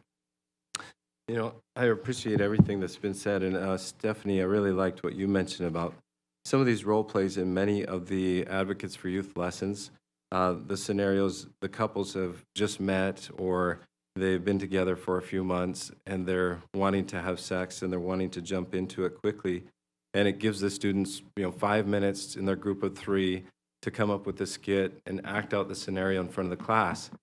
And knowing, being a teacher, in front of 8th graders, in front of 9th graders, you get a group of 8th grade boys, 9th grade boys, and this can really quickly get out of hand to where these types of scenarios become, and I'm great at classroom management. I mean, it takes, and the classroom size, as Brittany mentioned, is something, when we have big classes like we have, a lot of students are going to walk out the door of that classroom, the bell rings, and what happened? We giggled about risky sexual behaviors. We did a skit. We pretend, as if everybody's doing this, as everybody's jumping in quickly after a few months. These lessons want to normalize, and instead of feeling an attitude among young people and among our students, they walk out the door feeling like everybody's doing this. We can laugh about it in class. This is just what people are doing. Why not continue talking about it and do it and try it? It encourages risky behaviors. And I think, Garrett, you really mentioned a good example. The way that we teach kids about drugs is a very good example. As a health teacher, I teach my students about all different types of drugs, about their effects that they have on the body, about how to avoid those drugs because there are people who become addicted to them and have devastating effects on their health. And I want my students to know those risks, to know that they're real, to know how to say no, how to avoid situations where they might be pressured into saying yes to drugs by peer pressure, whatever it might be. When they walk out of my classroom door, I want them to be empowered with the tools that they need to avoid the risks of drugs and sex and how to say no. If I taught drugs in a way that made put them in these scenarios where they acted out, selling drugs or taking drugs together, and my students walked out the door with the feeling that, hey, drugs are fun, they're exciting. I can get them here, I can get this type, I can get the other type. I should try this. Everybody's trying this. That's what these lessons do for sex. In many scenarios, kids walk away with the feeling that everybody's doing it, everybody's trying this, and if I'm not doing it too, then I'm weird. And that's why I don't like advocates for youth, and I encourage all parents to say no to them and talk to their teachers, talk to their principals and the school board, and encourage them to say no to this advocates for youth lessons. We need to teach this in a way that helps our students stay focused on their education, what's most important right now in their life. Thank you. Chair recognizes Bonnie. Bonnie Pernita for the record. I guess I'm having a hard time with some of these lessons because I feel like when we get back to the basics, this district is an abstinent-based district, and maybe the laws need to be changed. I mean, if that's how people feel, but the lessons that we're going over and that we're deciding to approve and send to the board, I feel like do not fall in that realm. They don't. They're not giving the teachers who are saying, I need more. That's not what we're giving them. And so I just feel like I don't know who needs to fix that, but what is presented before us, I feel like is not aligning with what our state is saying or what the parents have said that they wanted. Not all, but the majority of them. And so that's what I really have a problem with, is continuing to go ahead and funnel through lessons that don't align with what we said as a district we are going to do. Then that's just the basics. Whether you like it or not, that's what the district is. Chair recognizes Brittany Davis.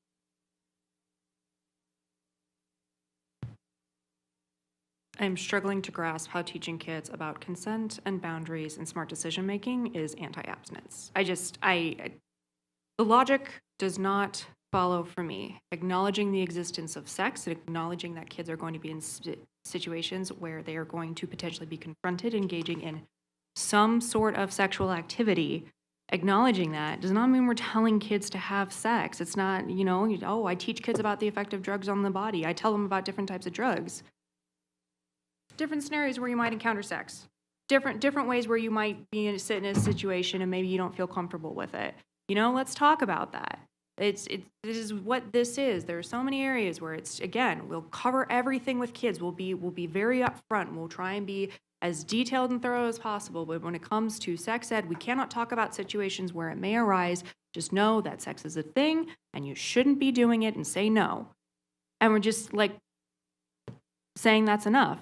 Again, telling kids, think about this situation if you were approached for it. And right now, decision-making skills.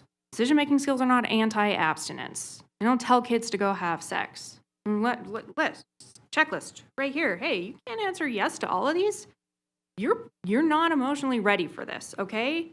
Which right there says, don't be having sex. Right there, in the lesson. Think about how when you might be doing something to somebody else because you want it, how that could be hurting them, how that could be coercing them. I don't see how that's promoting sex. It's not saying it's a good thing. It's saying it's a bad thing.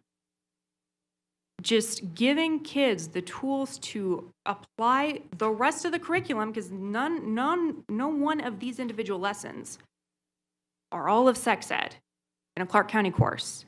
Hey, we've got the approved curriculum that talks about contraception, pregnancy, and all that other stuff, and talking about what we've talked about that, and it is abstinence-based. So let's incorporate these lessons here for a little practical application. so that you can say no easier because you've thought about it and you've practiced saying no and you've practiced thinking about what you would do in scenarios where you were different people. I do not see how that is anti-abstinence or encouraging kids to have sex. Again, I don't think acknowledging the existence of sex and scenarios where kids might encounter it is saying, hey, no, sex is a great thing, you should go and be having it. I don't see that logic. Chair recognizes Laura Deitch. Hey, Laura Deitch for the record. And Bonnie, to your point, I want to just share with you from my experience and my education, the term abstinence-based, because we kind of parse this out of like so much. So when sex ed there was an evolution of sex ed and how it's evolved over the years and, public education. And there was a distinction made between abstinence-only education, which basically means don't have sex and you don't need to learn anything else, which is, I think, ridiculous and unhelpful. And I think we all, I want to believe we all agree that that's ridiculous. Maybe. Abstinence-based, what that means is it contrasts against the abstinence only. And so what it means is abstinence is included, as are other methods of protection and safety and dynamics. And so I really do believe that what these scenarios do and what the curriculum that I've suggested and brought forward, and I'll own them because I think that they're lovely and helpful, and they're not perfect, and I'm not trying to say they're perfect. And sometimes they can be hard to manage, and sometimes they can be things can go awry. I'll own that. They do. And I've taught this stuff. I haven't taught these lessons exactly, but I've taught similar lessons for many, many years.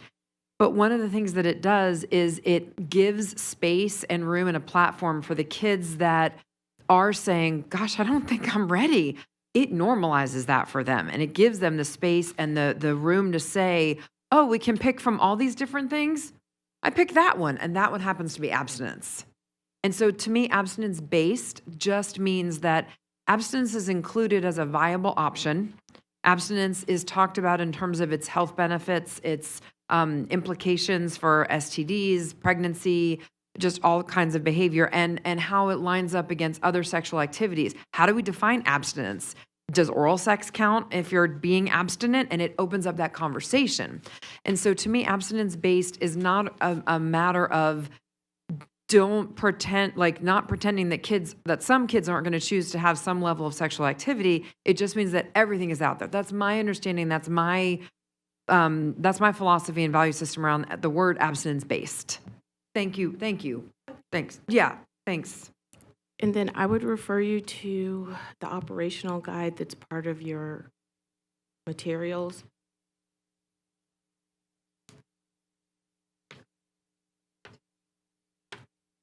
In mine, it's a green tab, high school health.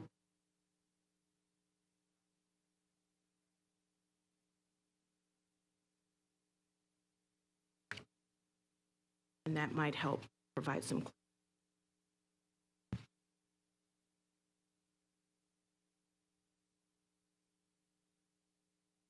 Chair recognizes Laura Deitch. Laura Deitch for the record. I want to share one other kind of anecdotal example.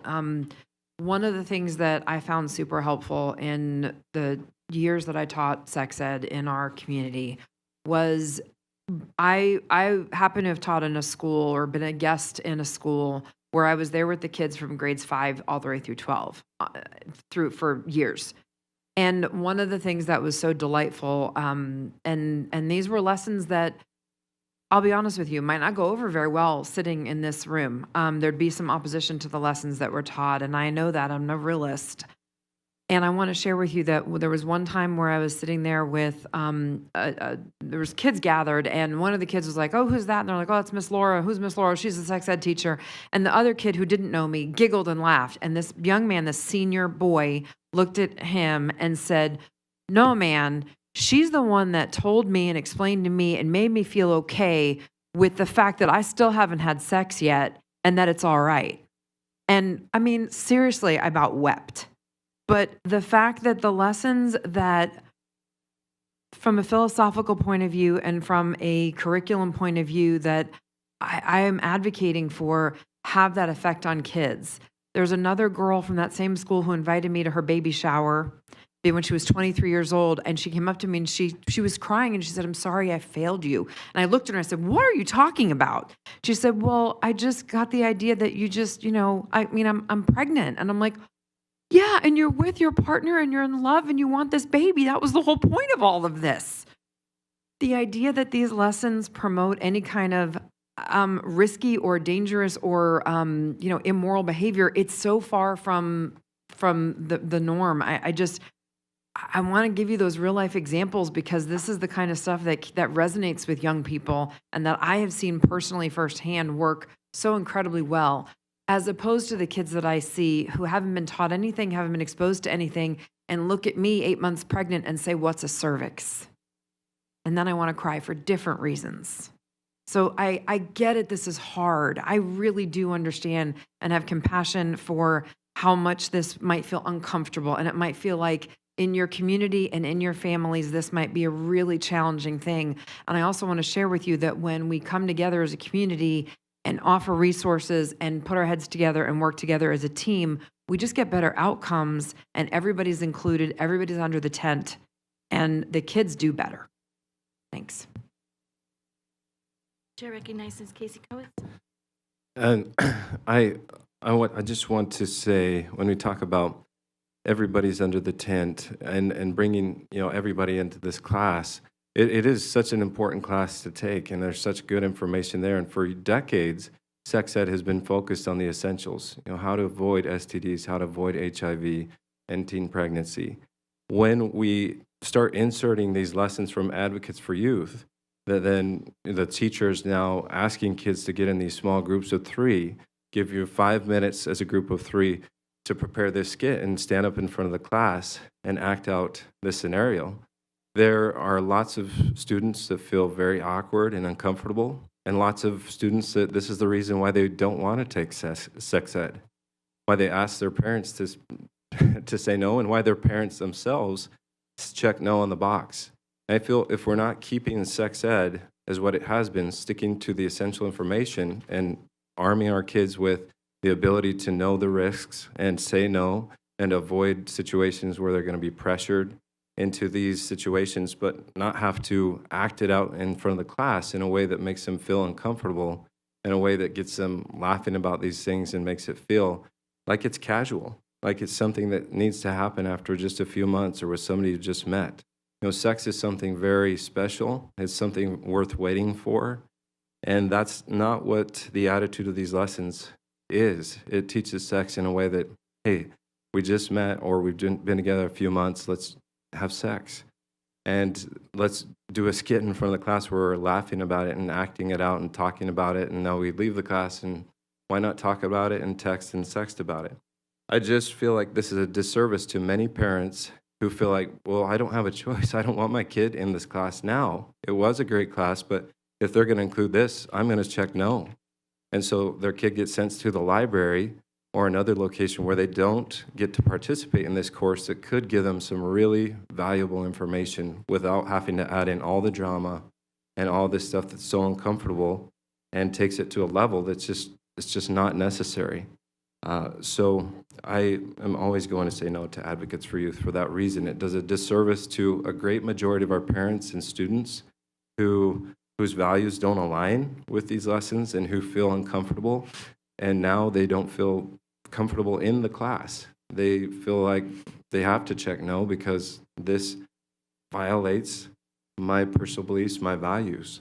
And the agenda of Advocates for Youth, it's there. Please research it and say no to Advocates for Youth.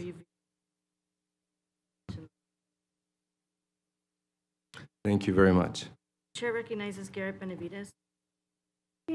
Kids are going to be a little bit uncomfortable talking about this.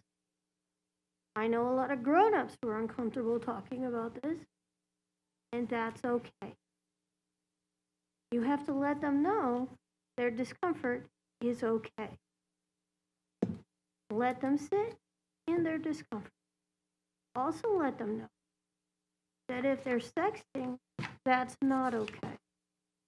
let them know that if they're sharing pictures back and forth via text message or phone or Snapchat or whatever, that's actually a felony. And that will get them the attention of the FBI. That's not okay. This is your job. Same like sharing, that coercion is a felony. If you're not comfortable doing this, maybe that's not the right job for you. Maybe you don't. Sorry, I have- take that as a maybe- personal attack because I love being a teacher Well, I'm and sure, I've but dedicated my life to it and I care enough about it that I'm here You're donating my interrupting me. time. Order, but Maybe please refrain from direct person. control over a classroom is essential. But allowing kids to feel uncomfortable, you've got to normalize that. Kids are allowed to feel uncomfortable. This is a new topic. It is sensitive. It is personal. It's okay to feel awkward about it. Talk about that often. Chair recognizes Melanie Redan. Melanie Redan for the record. I don't see kids going home and sexting about this. They might go home and be like, oh my gosh, I just learned about this lesson in health and we talked about this in this scenario and it was so funny, but I don't see a kid or any of my friends or anyone that I would know or just anyone in general in high school going home, texting to their friends and be like, okay, well, maybe we should act out this scenario like real life. I don't see it happening. We're learning about it. We're reading this and just seeing how it goes and seeing it acted out. But even, I do agree though that like kids who are acting it out aren't going to take it seriously because some high schoolers can be mature, but some can't. It's just how it is, kids aren't going to always be mature about certain things, especially these topics.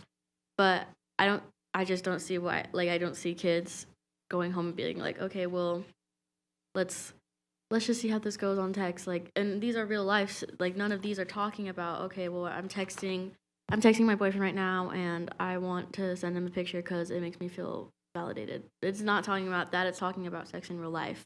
So the sexting part, it doesn't seem like it would happen anyways. I don't think that should be a concern to parents or to adults about it because that's not what we're being taught. And I think that these scenarios are real life. And even if, I was taught as well, my mom told me that sex is a very important thing and it's special. And when you do it, whenever it happens, it should be with someone who's special. But, sometimes it happens and kids might think the person is special if it happened after 2 weeks. They really liked them and they had sex and they might think it's special.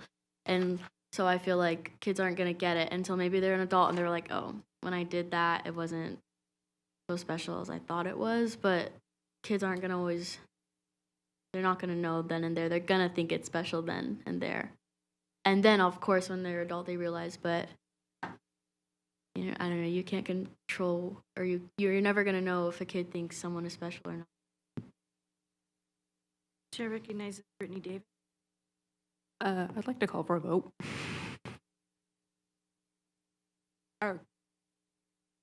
Call the question. I second that motion to close debate. Whatever language we need to get us voting.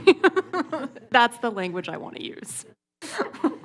Just turn that mic on. All right, if there are no other committee members wishing to speak, we will now vote on the motion to accept agenda item 2.05. All in favor of the motion to accept agenda item 2.05, please raise your hand. Or ayes. All opposed to the motion, please raise your hand. Nays, are there any who abstain? Using the submission form, please record your vote and a brief comment if you do or do not recommend the material.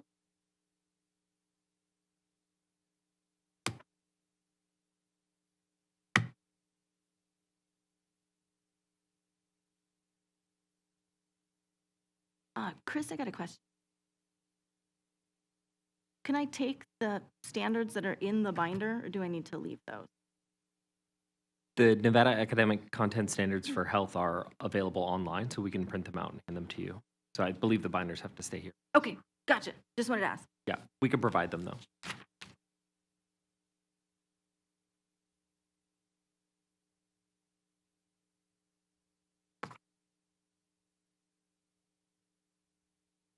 Chris Carroll, for the record, you could remove them from the binder and then they're yours. That's what I was asking. Thank you.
The motion to accept agenda item 2.05, request for approval of sex educational supplemental materials, discussion and possible action of acceptance of items number 1340 for Advocates for Youth, body part, wait, this was the last one.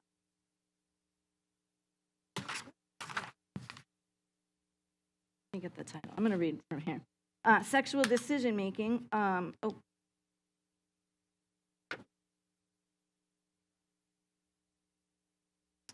item number 1344, sexual decision-making, recommended for grades 9 through 12. Chris Carroll, for the record, I believe we're on page 7 at the bottom.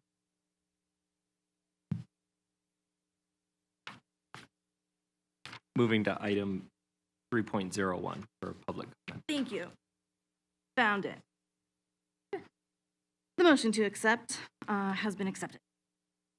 We will now move to agenda item 3.01, public comment on items not listed as action items on the agenda.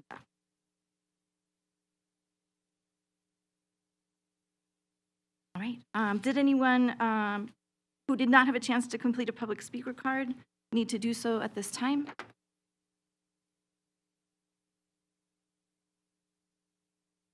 Chris Carroll, for the record, there are no public comment cards. Thank you. So public comment is closed. The last item on the agenda is adjournment. Do I have a motion to adjourn? Stephanie Clement, I make a motion to adjourn. Thank you. I have a motion from Stephanie Clement to adjourn. Do I have a second? Garrett seconds. I have a motion from Garrett Benavides, or a motion from Stephanie Clement and a second from Garrett Benavides to adjourn the February 16th, 2023 meeting at this time. All in favor say aye. Aye. Any opposed say nay. This meeting has been adjourned at this time.